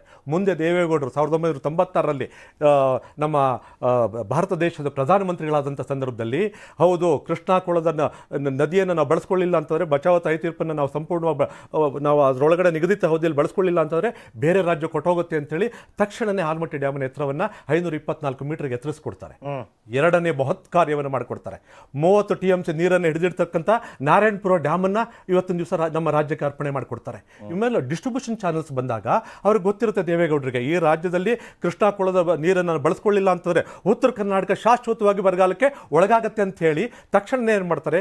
ಅಲ್ಲಿರ್ತಕ್ಕಂತಹ ಸೆಕ್ರೆಟರಿಗಳನ್ನ ಕರೆದು ನಾವು ಯಾವ ರೀತಿ ಇದಕ್ಕೆ ಯೋಜನೆಯನ್ನು ಮಾಡ್ತಾರೆ. ಸೆಕ್ರೆಟರಿಗಳ ಹತ್ರ ಎಲ್ಲರೂ ಒಬ್ಬೊಬ್ಬರು ಒಂದು ಸಲಹೆ ಕೊಡ್ತಾರೆ. ಕೊಟ್ಟಂಥ ಸಂದರ್ಭದಲ್ಲಿ ಒಂದು ಯೋಜನೆ ಅವತ್ತೊಂದು ದಿವಸ ಸರಿಸುಮಾರು ಬೆಳಗಿನ ಜಾವ 3 ಗಂಟೆವರೆಗೂ ಚರ್ಚೆ ಆಗುತ್ತೆ. 3 ಗಂಟೆ ಆದಾಗ AABS ಅಂತ ಒಂದು ಸ್ಕೀಮನ್ನು ಅವತ್ತೊಂದು ದಿವಸ ಹೊರಹೊಮ್ಮುತ್ತೆ. ಆಕ್ಸಲರೇಟೆಡ್ ಇರಿಗೇಷನ್ ಬೆನಿಫಿಟ್ ಸ್ಕೀಮ್ ಅಂತೇಳಿ. ಏನು ಕಾಶ್ಮೀರದಿಂದ ಕನ್ಯಾಕುಮಾರಿವರೆಗೆ ಇರ್ತಕ್ಕಂಥ ಯಾವ್ಯಾವುದು ಪ್ರಾಜೆಕ್ಟ್ಗಳು ಬ್ಯಾಲೆನ್ಸ್ ವರ್ಕ್ ಇರುತ್ತೋ ಎಲ್ಲವನ್ನೂ ಕಂಪ್ಲೀಟ್ ಮಾಡೋಣ, IMFಗೆ ಲೋನ್ ಅಪ್ಲೈ ಮಾಡಿ ಅಂತ ಈ ಒಂದು ರಿಪೋರ್ಟನ್ನು ಕಳಿಸ್ಕೊಡ್ತಾರೆ. ಅವತ್ತು IMF ಒಂದೇ ಒಂದು ಶರ ಬರೆಯುತ್ತೆ ಈ ರಿಪೋರ್ಟ್ ಮೇಲ್ಗಡೆ, ನೀವು ಕೊಡ್ತಿರ್ತಕ್ಕಂಥದ್ದು ಆಹಾರ ಭದ್ರತೆಯನ್ನು ಭಾರತ ದೇಶಕ್ಕೆ ಮಾತ್ರ ಕೊಡ್ತಾ ಇಲ್ಲ, ಜಾಗತಿಕ ಮಟ್ಟದಲ್ಲಿ ಭದ್ರತೆಯನ್ನು ಕೊಡ್ತಕ್ಕಂಥ ಕಾರ್ಯಕ್ರಮ ಇದು, ನಾವು ಕೊಡ್ತೀವಿ ಸಾಲ ಅಂತ ಮುಂದೆ ಬರ್ತಾರೆ. ಕೊಟ್ಟಂತಹ ಸಾಲದಲ್ಲಿ ರಾಷ್ಟ್ರದ ಎಲ್ಲ ಕಡೆ ಕೊಡ್ತಾರೆ. ಕೊಟ್ಟಾದ ಮೇಲೆ ನಮ್ಮ ಒಂದು ಕೃಷ್ಣ ಕೊಳ್ಳಕ್ಕೆ ಎಷ್ಟು ಬರುತ್ತೆ ಗೊತ್ತಾ? ಸರಿಸುಮಾರು 18,000ರಿಂದ 20,000 ಕೋಟಿ ಬರುತ್ತೆ. ಯಾವುದೇ ರಾಷ್ಟ್ರೀಯ ಪಕ್ಷ ಇಲ್ಲಿವರೆಗೂ ನನ್ನ ಕರ್ನಾಟಕಕ್ಕೆ ನೀರಾವರಿ ಯೋಜನೆಗಳ ಬಗ್ಗೆ ಇಷ್ಟು 1,000 ಕೋಟಿ ಕೊಟ್ಟಿರ್ತಕ್ಕಂಥ ಒಂದೇ ಒಂದು ಉದಾಹರಣೆಯನ್ನು 2 ರಾಷ್ಟ್ರೀಯ ಪಕ್ಷಗಳು ಹೇಳ್ಬಿಡಲಿಲ್ಲ ಮುಂದೆ. ಇದು ಮಾನ್ಯ ದೇವೇಗೌಡರ ಸಾಧನೆ. ಈ ರಾಜ್ಯಕ್ಕೆ ಕೊಟ್ಟಿರ್ತಕ್ಕಂಥ ಮಣ್ಣಿನ ಮಗ ಕೊಟ್ಟಿರ್ತಕ್ಕಂಥ ಒಂದು ಬೃಹತ್ ಕಾರ್ಯಕ್ರಮ ಇದು. ಈ ಕಾರ್ಯಕ್ರಮ ಇವತ್ತು ನನ್ನ ನಾಡನ್ನು ಉಳಿಸ್ತಾ ಇದೆ. ಇವತ್ತು ಉತ್ತರ ಕರ್ನಾಟಕದಲ್ಲಿ ಒಂದು ತೆಂಗಿನ ಗರಿಯನ್ನು ನಾವು ನೋಡ್ತಾ ಇದ್ದೀವಿ ಅಂತಂದರೆ ಅವತ್ತೊಂದು ದಿವಸ ಏನು ಮಾಡ್ತಾರೆ? ಮಾನ್ಯ ದೇವೇಗೌಡರು 43 ಶುಗರ್ ಫ್ಯಾಕ್ಟ್ರಿಗಳು ಕೊಡ್ತಾರೆ ಉತ್ತರ ಕರ್ನಾಟಕಕ್ಕೆ. ಇವತ್ತು ನೀರನ್ನು ಕೊಟ್ವಿ, ಸಿಹಿಯನ್ನು ನಾವು ಕೊಟ್ವಿ. ಇವತ್ತು ರಾಜ್ಯಕ್ಕೆ ನಾವು ಮಾಡಿರತಕ್ಕಂಥ ಸಾಧನೆ. ಅಲ್ಲ, ಆದ್ರೆ ನಿಮ್ ಸಾಧನೆ ಸ್ಪರ್ಧೆಯಲ್ಲಿರೋದು ಈ ಪ್ರಚಾರದ ಅಬ್ಬರದ ಜೊತೆ ದೇವರಾಜ್ ಅವರೇ. ಅದ್ರ ಜೊತೆ ನೀವು ಇಲ್ಲಿ ನೋಡಿ, ಇಲ್ಲಿ ಮಂಡ್ಯ ನಿಮ್ಮ ಭದ್ರಕೋಟೆ ಅಂತ ನೀವೇನ್ ಕರ್ಕೊಂಡಿದ್ದೀರಿ, ಇವತ್ತಿನ ದಿನ 7ರಲ್ಲಿ 6 ಸೀಟ್ ಗೆದ್ದು ಕೂತಿದ್ದೀರಿ ಸೇಫ್ ಆಗಿ. ಮುಂದಿನ ಚುನಾವಣೆಯಲ್ಲಿ ರಿಸಲ್ಟ್ ರಿಪೀಟ್ ಮಾಡುವಂತ ಅಥವಾ ಅದನ್ನ ಬೆಟರ್ ಮಾಡುವಂತ ನಿರೀಕ್ಷೆ ಹೊಂದಿರುವಂತ ಇತ್ತೀಚಿನ ಬೆಳವಣಿಗೆಗಳು ನಿಮಗೆ ಗೊತ್ತಿದೆ. ಬಿಜೆಪಿ ಅವರು 104 ಪದೇ ಪದೇ ನೀವು ಟೀಕಿಸ್ತೀರಿ, ಐಶ್ವರ್ಯ ಅವ್ರ ಪಕ್ಷ ಕಾಂಗ್ರೆಸ್ ಅವ್ರನ್ನ ಟೀಕಿಸುತ್ತೆ. ಏನಂತ? ಕರ್ನಾಟಕದ ಜನತೆ ಯಾವತ್ತೂ ನಿಮ್ಗೆ ಆಶೀರ್ವಾದ ಮಾಡಿಲ್ಲ, 110 ನಿಮ್ ಲಾಸ್ಟ್, 104ಕ್ಕೆ ಬಂದು ನಿಂತಿದ್ರಿ ಲಾಸ್ಟ್ ಟೈಮ್, ರೈಟ್? ಅಲ್ಲ, ಈ ಬಾರಿ ಆ ಇನ್ಕ್ರಿಮೆಂಟಲ್ ವ್ಯಾಲ್ಯೂ ಇದೆಯಲ್ಲ 104ರಿಂದ 113ಕ್ಕೆ ಹೋಗ್ಬೇಕಂದ್ರೆ ಒಕ್ಕಲಿಗ ಮತ ಬ್ಯಾಂಕು ಹಳೆ ಮೈಸೂರು ಭಾಗಕ್ಕೆ ನಾವು ಲಗ್ಗೆ ಇಡ್ಲಿಲ್ಲ ಅಂದ್ರೆ ಆಗಲ್ಲ ಅನ್ನೋದು ಅವ್ರಿಗೆ ಗೊತ್ತಾಗಿದೆ. ಯೋಗಿ ಆದಿತ್ಯನಾಥನ್ ಕರ್ಕೊಂಡ್ಬಂದು ಮಂಡ್ಯನ ಶುರು ಮಾಡ್ತಾರೆ. ಪ್ಲೀಸ್. ಈಗಾಗಲೇ ಖಂಡಿತ ಒಳ್ಳೆ ಮಾತನ್ನು ನೀವು ಒಳ್ಳೆ ಪ್ರಶ್ನೆಯನ್ನು ಕೇಳಿದ್ರಿ. ಈಗಾಗಲೇ ಆ ಕೆಲಸವನ್ನ ಮಾನ್ಯ ಯೋಗಿ ಆದಿತ್ಯನಾಥ್ ಕರ್ಕೊಂಬರೋಕ್ಕಿಂತ ಮೊದಲು ಮಾನ್ಯ ಅಮಿತ್ ಶಾ ಅವ್ರನ್ನ ಕರ್ಕೊಂಡ್ಬಂದ್ರು. ಹೌದು. ಅದ ನಂತರ ಮಾನ್ಯ ಪ್ರಧಾನಮಂತ್ರಿಗಳನ್ನ ಅಲ್ಲಿ ಕರ್ಕೊಂಡ್ಬಂದ್ರು. ಮಾನ್ಯ ಅಮಿತ್ ಶಾ ಅವರು ಬಂದಂತ ಸಂದರ್ಭದಲ್ಲಿ ಆಡದಂತ ಮಾತುಗಳೇನು, ನಂದಿನಿ ಮತ್ತು ಅಮೂಲ್ ಬಗ್ಗೆ ಅವ್ರು ತಗೊಂಡಂಥ ನಿರ್ಣಯಗಳೇನು, ಆಡದಂಥ ಮಾತುಗಳೇನು, ನಮ್ಮ ಸ್ವಾಭಿಮಾನವನ್ನು ನಮ್ಮ ಅಸ್ಮಿತೆಯನ್ನು ಜಗ್ಗಿಸ್ತಕ್ಕಂಥ ಪ್ರಶ್ನೆಯನ್ನು ಅವತ್ತಿನ ದಿವಸ ಮಾಡ್ತಾರೆ. ಯಾರೋ ಮಾನ್ಯ ಅವರು ಮಾನ್ಯ ಗೃಹ ಸಚಿವರು ಮಾತ್ರ ಅಲ್ಲ, ಕೋಪರೇಷನ್ ಮಿನಿಸ್ಟ್ರು ಸಹ ಅವರೇ ಆಗಿದ್ದಾರೆ ನಮ್ಮ ದೇಶಕ್ಕೆ. ಇವತ್ತು ನಮ್ಮ ದೇಶದಲ್ಲಿ ನಮ್ಮ ರಾಜ್ಯದಲ್ಲಿ 4,500 ಶೆಲ್ ಕಂಪ್ನಿಗಳಿವೆ. ಅಪ್ಪಿತಪ್ಪಿ ಅದ್ರ ಬಗ್ಗೆ ತುಟಿ ಬಿಚ್ಚೋಲ್ಲ. ಅಲ್ಲೇ ಪಕ್ಕದಲ್ಲೇ ಕುಳಿತಿರ್ತಾರೆ ಸಹಕಾರಿ ಸಚಿವರು, ಅದ್ರ ಬಗ್ಗೆ ಮಾತಾಡೋಲ್ಲ. ಆದರೆ ನಂದಿನಿ ತೆಗೆದು ಅಮೂಲ್ ಬಗ್ಗೆ ಜೋಡಿಸ್ತೀವಿ ಅಂತಕ್ಕಂಥ ಮಾತನಾಡ್ತಾರೆ, ದಾಷ್ಟ್ಯತೆ ಮಾತಾಡ್ತಾರೆ. ಅದು ಮಾತನಾಡಿದ ಕೇವಲ 1-1.5 ತಿಂಗಳಲ್ಲಿ ನಮ್ಮ ರಾಜ್ಯದ ವಿಷಯಕ್ಕೆ ಬರ್ತಕ್ಕಂಥ ಕೋಪರೇಟಿವ್ ಆ್ಯಕ್ಟನ್ನು ಕೇಂದ್ರದಲ್ಲಿ ಅಮೆಂಡ್ ಮಾಡ್ತಾರಲ್ಲ, ಇದು ಒಕ್ಕೂಟ ವ್ಯವಸ್ಥೆಗೆ ಧಕ್ಕೆ ಅಲ್ವಾ? ಇದು ನಾಚಿಕೆ ಆಗಲ್ವಾ ಮಾತನಾಡಲಿಕ್ಕೆ? ಅವರಿಗೆ ಒಂದು ಪ್ರಶ್ನೆ ಆಯಿತು, ಫೇಲ್ಯೂರ್ ಅದರಲ್ಲಿ ಅಲ್ಲಿ ಮುಗಿದೋಯ್ತು. ನಂತರ ಉರಿಗೌಡ ನಂಜೇಗೌಡ ತೊಗೊಂಬಂದರು, ಫೇಲ್ಯೂರ್ ಆದರು. ಟಿಪ್ಪು ತೊಗೊಂಬಂದರು, ಶೋಚನೀಯವಾಗಿ ಫೇಲ್ಯೂರ್ ಆದರು. ಈಗ ಬಂದಿರತಕ್ಕಂಥದ್ದು ಅವರಿಗೆ ಗೊತ್ತಾಗೋಗಿದೆ, ನಾವು ಮಾಡ್ತಕ್ಕಂಥ ಯಾವುದೇ ಗಿಮಿಕ್ಗಳು ಹಳೆ ಮೈಸೂರು ಭಾಗ ಅಲ್ಲ, ಕರ್ನಾಟಕದಲ್ಲಿ ನಡೆಯೋಲ್ಲ. 1.5 ವರ್ಷದಿಂದ ಇವರು ಬಿಜೆಪಿಯವ್ರು ಮಾಡಿರ್ತಕ್ಕಂಥದ್ದೇನು, ಮಾನ್ಯ ಬೊಮ್ಮಾಯಿಯವ್ರನ್ನ ಕೂರಿಸ್ಕೊಂಡು ಮಾಡಿರ್ತಕ್ಕಂಥದ್ದು ಎಲ್ಲವೂ ಸಹ ಇದ್ದಾನೆ. ಇವತ್ತು ಕಳೆದ ವರ್ಷ ಯುಗಾದಿ ಹಬ್ಬದಲ್ಲಿ ಇವ್ರು ಏನು ಮಾಡಿದ್ರು, ಜಟ್ಕಾ ಕಟ್ಟಿ ಹೇಳಿದ್ರು. ಈ ವರ್ಷ ಯಾಕೆ ಮಾಡಲಿಲ್ಲ? ನೈತಿಕತೆ ಇಲ್ವಾ ಇವರಿಗೆ? ನೈತಿಕತೆ ಇದ್ರೆ ಒಂದು ವಿಷಯಕ್ಕೆ ಅಂಟ್ಕೋಬೇಕಾಗಿತ್ತು ಇವರು. ಒಂದು ವಿಷಯಕ್ಕೆ ಅಂಟಿಕೊಂಡು ಈ ವರ್ಷ ಜಟ್ಕಾ ಕಟ್ ಮಾಡಬೇಕಾಗಿತ್ತು ಇವರು, ಯಾಕೆ ಮಾಡಲಿಲ್ಲ? ಇದು ಈ ತರದ ಗಿಮಿಕ್ಗಳು ಕರ್ನಾಟಕದಲ್ಲಿ ನಡೆಯಲ್ಲ. ಕರ್ನಾಟಕದ ಮತದಾರರು ಬಹಳಷ್ಟು ಇವ್ರು ಮಾಡಬೇಕಾಗಿತ್ತು ಅಂದ್ರೆ ಏನು? ಅಲ್ಲ, ಇವರೇ ಮುನ್ನೆಲೆಗೆ ತಂದವ್ರಿ ಬಿಜೆಪಿ ಅವರು. ಮುನ್ನೆಲೆಗೆ ತಂದವ್ರು ಇಲ್ಲ, ನಾನು ಕಂಪ್ಲೇಂಟ್ ಮಾಡ್ತೀನಿ. ನೀವು ಸಾಕಷ್ಟು ಸಮಯ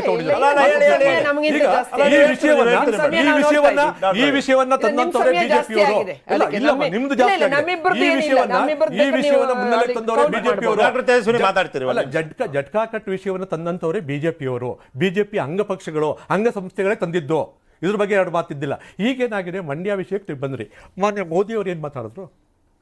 ಅಲ್ಲ, ವಿಷಯವನ್ನು ನಾವು ಪ್ರಸ್ತಾಪ ಮಾಡ್ಕೊಂಡು ಹೋದಾಗ ಏನು ಮಾತಾಡ್ತಿದ್ದಾರೆ ನಮ್ಮ ರಾಜ್ಯದ ಬಗ್ಗೆ? ಈಗಾಗಲೇ ಸ್ವಲ್ಪ ಕೊಡಿರಿ. ಅಲ್ಲ, ಮೋದಿ ಅವರು ಈ ಎಕ್ಸ್ಪ್ರೆಸ್ ವೇ ಉದ್ಘಾಟನೆ ಸಂದರ್ಭದಲ್ಲಿ ಬಂದಾಗ ಆ ಒಂದು ಪ್ರದೇಶ ಕೊಡುಗೆ ಕೊಟ್ಟಿರುವಂತ ಒಡೆಯರ್ ಬಗ್ಗೆ ಮಾತನಾಡಿದ್ರು. ಅವರು ಮಾತಾಡಿದ್ರು, ಸರ್ ಎಂ ವಿಶ್ವೇಶ್ವರಯ್ಯ ಅವ್ರ ಬಗ್ಗೆ ಮಾತನಾಡಿದ್ರು. ನಮಗೆ ಒಡೆಯರ್ ಅವ್ರ ಬಗ್ಗೆ, ವಿಶ್ವೇಶ್ವರಯ್ಯನವ್ರ ಬಗ್ಗೆ ಮೋದಿ ಅವರಿಗಿಂತ ಅಗಾಧವಾದ ಜ್ಞಾನ ಇದೆ, ಮತ್ತೆ ಅದ್ರ ಬಗ್ಗೆ ಕೃತಜ್ಞತೆ ಇದೆ. ಮೋದಿ ಅವರಿಂದ ನಾವು ಅದನ್ನು ಕಲಿಯೋ ಅಗತ್ಯ ಇಲ್ಲ. ಮೋದಿ ಅವರು ಇನ್ನೂ ಕಲಿಬೇಕಾಗಿರೋದು ಬಹಳಷ್ಟಿದೆ. ಒಡೆಯರ್ ಅವ್ರ ಬಗ್ಗೆ ಕಲಿತು ಆ ಥರದ ಆಡಳಿತವನ್ನ ಈ ದೇಶಕ್ಕೆ ನಾವು ಕೊಟ್ಬಿಟ್ಟಿದ್ರೆ ಬಹುಶಃ ಶಾಶ್ವತವಾಗಿ ಎಷ್ಟೋ ವರ್ಷಗಳ ಕಾಲ ಬಿಜೆಪಿ ಈ ದೇಶದಲ್ಲಿ ಉಳ್ಕೊಂಡ್ಬಿಡ್ತಾ ಇತ್ತು. ಅದ್ರಲ್ಲಿ 1% ಕೊಡಕ್ಕಾಗಲಿಲ್ಲ. ಯಾಕೆಂದ್ರೆ ಮೈಸೂರು ಒಡೆಯರ್ ಕೊಟ್ಟಿರ್ತಕ್ಕಂಥದ್ದು 1921 ರಿಸರ್ವೇಷನ್ಸ್ ಕೊಟ್ಟಾಗ ಯಾರು ರಾಜೀನಾಮೆ ಕೊಟ್ಟರು? ಯಾವ ಮನಸ್ಥಿತಿಯವ್ರು ಕೊಟ್ಟರು? ಪ್ರಶ್ನೆ ಬೇಡ, ಅದು ಚರ್ಚೆ ಅಲ್ಲ, ವಿಷಯ ಅಲ್ಲ. ಇವಾಗ ವಿಷಯ ಹತ್ರ ಆಗೋದು ಬೇಡ. ಈಗ ಬಂದಿರತಕ್ಕಂಥದ್ದು ಏನು, ನನ್ನ ಹಳೆ ಮೈಸೂರು ಭಾಗದಲ್ಲಿ ಇವತ್ತಿನ ದಿವಸ ಪ್ರಯತ್ನವನ್ನು ಮಾನ್ಯ ಯೋಗಿನಾಥ್ ಅವರು ಕರ್ಕೊಂಡ್ಬಂದಿದ್ದಾರೆ. ನಾಥ್ ಪಂಥ ಅಂತ ಇವ್ರು ಹೇಳ್ಕೊಂಡ್ಬರ್ತಿದ್ದಾರೆ. ಬೇಡಿ ಸ್ವಾಮಿ, ನಾಥ್ ಪಂಥದಲ್ಲಿ ನಮಗೆ ಗೊತ್ತಿದೆ ಏನು ಅಂತಕ್ಕಂಥದ್ದು ಗೊತ್ತಿದೆ, ನಮ್ಮ ಅಸ್ಮಿತೆ ಎಲ್ಲಿದೆ ಅಂತಕ್ಕಂಥದ್ದು ನಮಗೆ ಗೊತ್ತಿದೆ. ಆ ಒಕ್ಕಲಿಗರಿಗೆ ಆ ಒಂದು ಪ್ರಜ್ಞೆ ಸಂಪೂರ್ಣವಾಗಿ ಗೊತ್ತಿದೆ. ಅದ್ರ ಜೊತೆಗೆ ನಮ್ಮ ಹಳೆ ಮೈಸೂರು ಭಾಗ ಒಂದೇ ಅಲ್ಲ, ಕರ್ನಾಟಕ ರಾಜ್ಯ ಒಂದೇ ಅಲ್ಲ, ದೇಶಕ್ಕೆ ಅಲ್ಲ, ಮನುಕುಲಕ್ಕೆ ಇವತ್ತು ವೈಚಾರಿಕತೆಯನ್ನು ಕೊಟ್ಟಂಥ ಕುವೆಂಪು ಅವರು ಅಲ್ಲೇ ಇದ್ದರು. ಅದನ್ನು ಮರೆಯಲ್ಲ ಈ ಸಮುದಾಯ. ವೈಚಾರಿಕತೆಯನ್ನು ಕೊಟ್ಟಿರ್ತಕ್ಕಂಥದ್ದು ನಾವು ಮೈಗೂಡಿಸ್ಕೊಂಡಿದ್ದೀವಿ. ಇದೇ ಒಂದು ಪ್ಯಾನಲ್ ಡಿಸ್ಕಷನ್ ಹೇಳಿದ್ವಿ, ರಾಮನ ಪೂಜೆ ಮಾಡ್ತಕ್ಕಂಥದ್ದು RSS ಅವ್ರು ಹೇಳ್ಕೊಡೋ ಅಗತ್ಯ ಇಲ್ಲ. 1925 ಬಂದಿರತಕ್ಕಂಥ ಜನ ಇವರು. ನಮ್ಮ ಮುತ್ತಾತ ಅದಕ್ಕಿಂತ ಬಂದು ನನ್ನ ಊರಲ್ಲಿ ರಾಮ ಮಂದಿರ ಕಟ್ಟವನೆ. ಅವರು ಅದು ರಾಮನ ಪೂಜೆ ಮಾಡೋದ್ರ ಬಗ್ಗೆ ಇವರೇ ನನಗೆ ಹೇಳ್ಕೊಡೋದು, ನನ್ನಿಂದ ಇವ್ರು ಕಲಿಬೇಕು. ಬಿಜೆಪಿ ಬಂದಿರತಕ್ಕಂಥದ್ದು ಇತ್ತೀಚೆಗೆ ನನಗೆ ರಾಮ ಪೂಜೆ ಅಲ್ಲ. ತೇಜಸ್ವಿನಿ ಅವರು ಅವರೇ ಮಾತಾಡೋರು ಸಹನೆಯಿಂದ ಕಾದಿದ್ದಾರೆ. ನಿಮ್ ಪೂಜೆ ಇವ್ರ ಪೂಜೆಕಿನ್ನ ಶ್ರೇಷ್ಠ ಅಥವಾ ನಿಮ್ಮ ರಾಮ ಅವ್ರ ರಾಮನ್ಕಿನ್ನ ಶ್ರೇಷ್ಠ? ಇದು ಯಾರು ತಂದಿದ್ದು? ಇನ್ನು ರಾಮ ಪ್ರಚಾರದ ಹಬ್ಬರದಲ್ಲಿ ಇನ್ನೂ ರಾಮ ಎಂಟ್ರಿನೇ ಕೊಟ್ಟಿಲ್ಲ. ಇಲ್ಲ, ಕೊಡ್ತಾನೆ, ಇನ್ನೂ ಎಂಟ್ರಿ ಕೊಟ್ಟಿಲ್ಲ, ಸದ್ಯದಲ್ಲೇ ಕೊಡ್ತಾನೆ. ಈಗ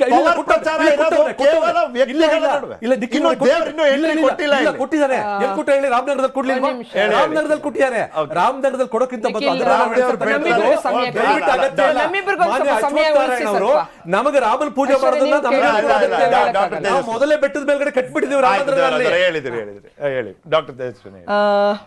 ದೇಶದಲ್ಲಿ 1500 ಯೋಜನೆಗಳು ಅಡಿಗಲ್ಲು ಹಾಕಿ ದಶಕಗಳ ಗಟ್ಟಲೆ ಅಹಲ್ಯೆ, ಶಾಪಗ್ರಸ್ತ ಅಹಲ್ಯೆ ತರ ಎಲ್ಲ ಯೋಜನೆಗಳು ನೆನೆಗೊದಿಗೆ ಬಿದ್ದಿತ್ತು. ಇವತ್ತು ಪಾರ್ಲಿಮೆಂಟ್ನಲ್ಲಿ ನಮ್ಮ ಪ್ರಧಾನಮಂತ್ರಿಗಳ ಒಂದು ಕಚೇರಿಯಲ್ಲಿ ವಿಶೇಷವಾದ ಆಸ್ಥೆ ವಹಿಸಿ ಸುಮಾರು 750 ಯೋಜನೆಗಳನ್ನ ಒಂದು ಸಮಯದ ಮಿತಿ ಒಳಗೆ ಮಾಡಬೇಕು ಅನ್ನುವಂತ ಆದ್ಯತೆಯನ್ನ ನಾವು ಮಾಡಿದ್ದೀವಿ. ಅದರಲ್ಲಿ ಕರ್ನಾಟಕದ ಒಂದ್ ನಿಮಿಷ ಆಮೇಲೆ ದೇವರಾಜ್ ಅವರು ತುಂಬಾ ಮಾತನಾಡ್ತಾ ಇದ್ರು ನೀರಾವರಿದು. ಈ ಮಧ್ಯ ಕರ್ನಾಟಕ ಇನ್ನೂ ಹಾಗೆ ಇದೆ. ಕೆರೆ ತುಂಬಿಸೋ ಯೋಜನೆಗೆ ಯಡಿಯೂರಪ್ಪನ ಬರಬೇಕಾಯ್ತು. 5300 ಕೋಟಿ ನಾವು ಕೊಡ್ಬೇಕಾಯ್ತು. ಆಮೇಲೆ ಒಕ್ಕಲಿಗರು ಓಟ್ ಬೇಕು, ಕೆಂಪೇಗೌಡರು ಸ್ಟ್ಯಾಚ್ಯೂ ಬೇಡ.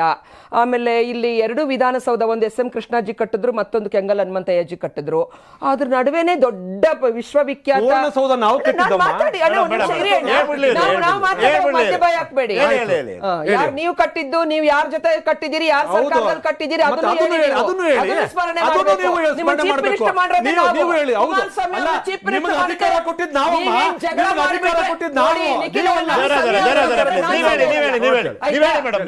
ಯೋಗಿ ಯಾರಾದ್ರೂ ರಾಜ ಮಹಾರಾಜರ ಮಗನ?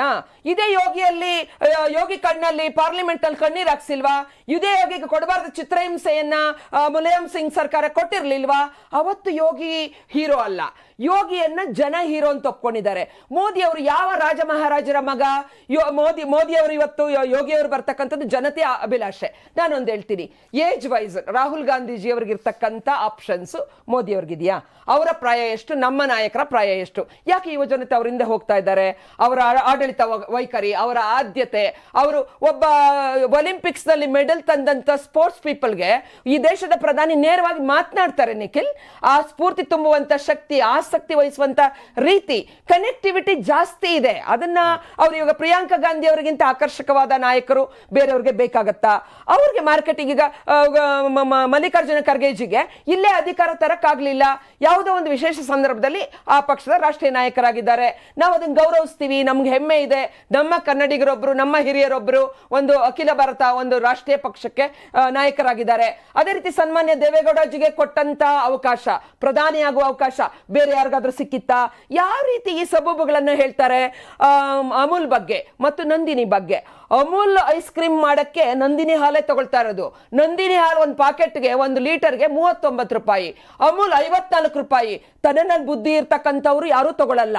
ತಗೊಳ್ಬೇಕು ಅಂತ ಅನಿಸಿದ್ರೆ ನಿಮಗೆ ಡವ್ ಸೋಪ್ ತಗೊಳಕ್ ಆಯ್ಕೆ ಇದೆ, ಅಮೆರಿಕಾದಿಂದ ಒಂದು ಆಯಿಲ್ ತಗೊಳಕ್ ನಿಮ್ಗೆ ಆಯ್ಕೆ ಇದೆ.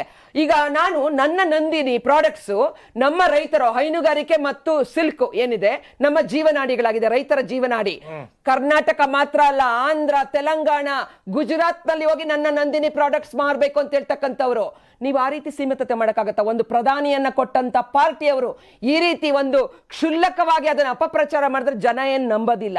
ನಮ್ ಜನರಿಗೆ ಗೊತ್ತಿದೆ ಯಾರು ರೈತರ ಪರ ಇದ್ದಾರೆ. ಅದಕ್ಕೆ 6,000 ರೂಪಾಯಿ ಅಕೌಂಟ್ ಅಲ್ಲಿ ತಗೊಳ್ತಾ ಇರೋ ಜನ, 4,000 ರೂಪಾಯಿ ಮತ್ತೆ ಸೇರಿಸಿ 10,000 ರೂಪಾಯಿ ಕೊಟ್ಟಂತ ಜನ ನಾವಿಲ್ಲಿದ್ದೀವಿ. ಇವತ್ತು ಯಾವುದೇ ಯೋಜನೆಗಳು ತಗೊಳ್ಳಿ, ಮಾರ್ಕೆಟಿಂಗ್ ಒದಗಿಸೋದ್ರಿಂದ ಹಿಡಿದು ಟೆಕ್ನಾಲಜಿ ಮತ್ತು ಸಾಯಿಲ್ ಕಾರ್ಡ್ ಇಂದ ಹಿಡಿದು ನಾವು ಜನರ ಜೊತೆ ನಿಂತಿದ್ದೀವಿ. ಅವರ ಅಭಿಪ್ರಾಯಗಳನ್ನ ಅವ್ರು ಏನ್ ಬೇಕಾದ್ರೂ ಹೇಳ್ಕೊಳ್ಳಿ. ನಮಗೆ ಭಾವನಾತ್ಮಕ ವಿಚಾರಗಳು, ಅವ್ರಿಗೆ ಟಿಪ್ಪು ಇಲ್ದಿದ್ರೆ ಓಟ್ ಬರಲ್ಲ. ಈಗ ಅವ್ರಿಗೆ ಭಯ ಏನ್ ಗೊತ್ತಾ? ಟಿಪ್ಪುನ ಎಲ್ಲಿ ಕಾಂಗ್ರೆಸ್ನವರು ಹೈಜಾಕ್ ಮಾಡ್ಕೊಂಡ್ಬಿಡ್ತಾರೋ. ಟಿಪ್ಪು ನಮಗೇನಿಲ್ಲ, ನಾವು ಟಿಪ್ಪು ಮತ್ತು ಎಲ್ಲ ಟಿಪ್ಪು ಯಾವ್ದು ಮುಸಲ್ಮಾನ ಬಂಧುಗಳು ನಾವು ಅವ್ರನ್ನ ಪ್ರತ್ಯೇಕಿಸಿ ನೋಡಲ್ಲ. ಅದು ಅಪಚಾರ ಮಾಡ್ತಕ್ಕಂಥದ್ದು, ಅವ್ರಿಗೆ ಮಾಡ್ತಕ್ಕಂಥ ದ್ರೋಹ, ಅವ್ರಿಗೆ ರೀಚ್ ಆಗ್ತಕ್ಕಂಥ ಯಾವುದೇ ಅಭಿವೃದ್ಧಿ ಕೆಲಸಗಳನ್ನ ಡಾಟಾ ನೋಡಿ ನೀವು.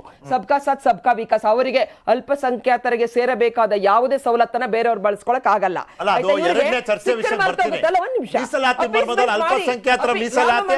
ರಾಮ ಮಂದಿರ ಏನ್ ರಾಮ ನಿಮ್ಗೆ ಏನ್ ಅಲ್ಲ, ಇನ್ನೂ ಪ್ರಚಾರದಲ್ಲಿ entry ಕೊಟ್ಟಿಲ್ಲ.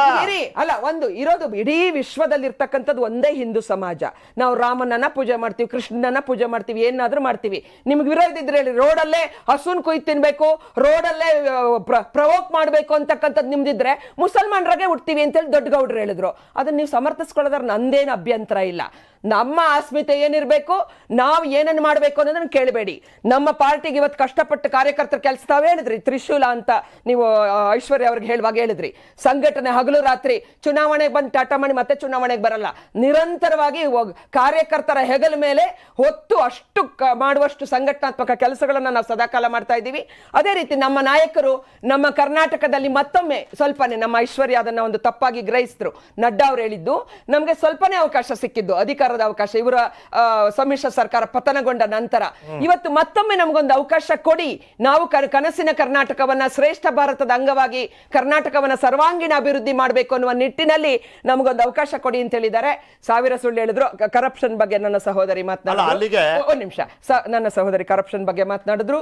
ಲೋಕಾಯುಕ್ತವನ್ನ ವೀಕ್ ಮಾಡಿ ACB ತಂದಿದ್ರಿ ನಿಮ್ಮ ಸ್ಕ್ಯಾಮ್ಸ್ಟರ್ ಮಿನಿಸ್ಟರ್ಗಳನ್ನ, ಲೀಡರ್ಗಳನ್ನ ಪ್ರೊಟೆಕ್ಟ್ ಮಾಡ್ಕೊಳ್ಳಕ್ಕೆ. ನಂದು ಆರೋಪ, ನಿಮಗೆ ನಮ್ಮ ನಾಯಕರ ಮೇಲೆ ಯಾರ ಮೇಲೆ ಇದ್ರೂ ಕೂಡ ಲೋಕಾಯುಕ್ತಕ್ಕೆ ಹೋಗಿ ಕೇಸನ್ನ ದಾಖಲಿಸಿ, ACBಗೆ ಹೋಗಿ ಕೇಸನ್ನ ದಾಖಲಿಸಿ, EDಗೆ ಹೋಗಿ, CBIಗೆ ಹೋಗಿ, ಅವೆಲ್ಲವೂ ಕೂಡ ಸ್ವತಂತ್ರ ಏಜೆನ್ಸಿಗಳು. ಆದ್ರಿಂದ ನೀವು ಇಲ್ಲಿ ಏನೇ ಮಾತಾಡಿದ್ರು ನಮ್ಮ ನಿಖಿಲ್ ಅವ್ರ ಮುಂದೆ ಅದಕ್ಕೇನು ಪರಿಣಾಮ ಬೀರಲ್ಲ.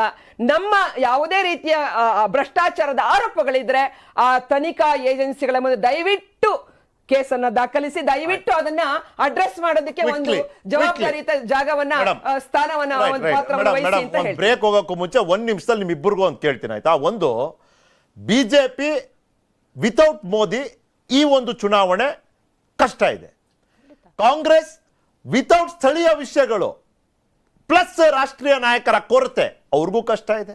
ಪ್ಲೀಸ್ ಇಲ್ಲ, ಮೋದಿಜಿಯನ್ನ ಎನರ್ಜೈಸ್ ಮಾಡಕ್ಕೆ, ನಮ್ಮ ಕಾರ್ಯಕರ ಉತ್ಸಾಹವನ್ನ ಇಮ್ಮಡಿ ಮಾಡಕ್ಕೆ ಮತ್ತು ಡಬಲ್ ಇಂಜಿನ್ ಸರ್ಕಾರವಾಗಿ ಕೇಂದ್ರದ ಯೋಜನೆಗಳನ್ನ ಎಷ್ಟು ಸಮರ್ಥವಾಗಿ ರೀಚ್ ಮಾಡಿದೀವಿ ಅಂತ ಹೇಳಿ ಒಂದು ಸ್ಪೋರ್ಟ್ಸ್ ಅಲ್ಲಿ ಲಾಸ್ಟ್ ಅಲ್ಲಿ ಬರುತ್ತಲ್ಲ, ಆ ಒಂದು ಉತ್ಸಾಹ ಕರ್ಕೊಂಡ್ ಬಂದಿದೀವಿ. ಯಡಿಯೂರಪ್ಪನವರ ನಾಯಕತ್ವ, ಬೊಮ್ಮಾಯಿಯವರ ವಿದ್ಯಾನಿಧಿ ಅಂತ ಬೊಮ್ಮಾಯಿ ಒಬ್ಬ ನಮ್ಮ ಸಹೋದರಿ ಹೇಳ್ತಾ ಇದ್ರು, ಒಬ್ಬ ಎಜುಕೇಟೆಡ್ ಹಂಬಲ್ ಮ್ಯಾನ್. ಅವ್ರ ತಂದೆನೂ ಮುಖ್ಯಮಂತ್ರಿ ಆಗಿದ್ರು. ದೇವೇಗೌಡಜಿ ಅವರ ಒಂದು ಸಹವಾಸದಲ್ಲಿ ಬೆಳೆದಿರ್ತಕ್ಕಂಥವ್ರು. ಅವ್ರು ಬಹಳ ತುಂಬಾ ಪ್ರಜ್ಞಾವಂತ ಒಬ್ಬ ಕಿಲಾಡಿ ಪಾಲಿಟಿಷಿಯನ್ ಇದ್ದಾರೆ ನಮ್ಮ ಬೊಮ್ಮಾಯಿಯವರು. ಅದರಿಂದ ಬೊಮ್ಮಾಯಿ, ನಮ್ಮ ಯಡಿಯೂರಪ್ಪನವರು ಮತ್ತು ಎಲ್ಲ ನಾಯಕರ, ಇವತ್ತು ಸಿಟಿ ರವಿ ಇರಲಿ, ನಮ್ಮ ಎಲ್ಲ ನಾಯಕರ ನೇತೃತ್ವದಲ್ಲಿ ನಾವು ಈ ಚುನಾವಣೆಯನ್ನು ಮಾಡ್ತಾ ಇದ್ದೀವಿ. ಅವ್ರು ನಮ್ಮ ಆಸ್ಮಿತೆ, ಮೋದಿಜಿ ನಮ್ಮ ಆಸ್ಮಿತೆ. ನಿಮ್ದೇನಂದ್ರೆ ರಾಷ್ಟ್ರೀಯ ಮಟ್ಟದಲ್ಲಿ ಈ ರೀತಿ ನೀವು ಹೇಳ್ಕೋಬಹುದಾದಂತ ವಿಷಯಗಳಿಲ್ಲ. ಹಾಗಾಗಿ you are localising the story and localising the election. ಇದು ಒಂದು ರೀತಿಯ, ನಾನು ಅವಾಗ ಹೇಳಿದ್ನಲ್ಲ, ರಾಷ್ಟ್ರೀಯ ನಾಯಕರ ರಾಷ್ಟ್ರೀಯ ವಿಷಯ ವರ್ಸಸ್ ರಾಷ್ಟ್ರೀಯ ನಾಯಕರ ಸ್ಥಳೀಯ ವಿಷಯ. ಯಾಕಂದ್ರೆ ಈ ರಾಷ್ಟ್ರೀಯ ನಾಯಕರ ರಾಷ್ಟ್ರೀಯ ನಾಯಕತ್ವ ಪ್ರಶ್ನೆಯಾಗೆ ಉಳಿತು ಅಂತ.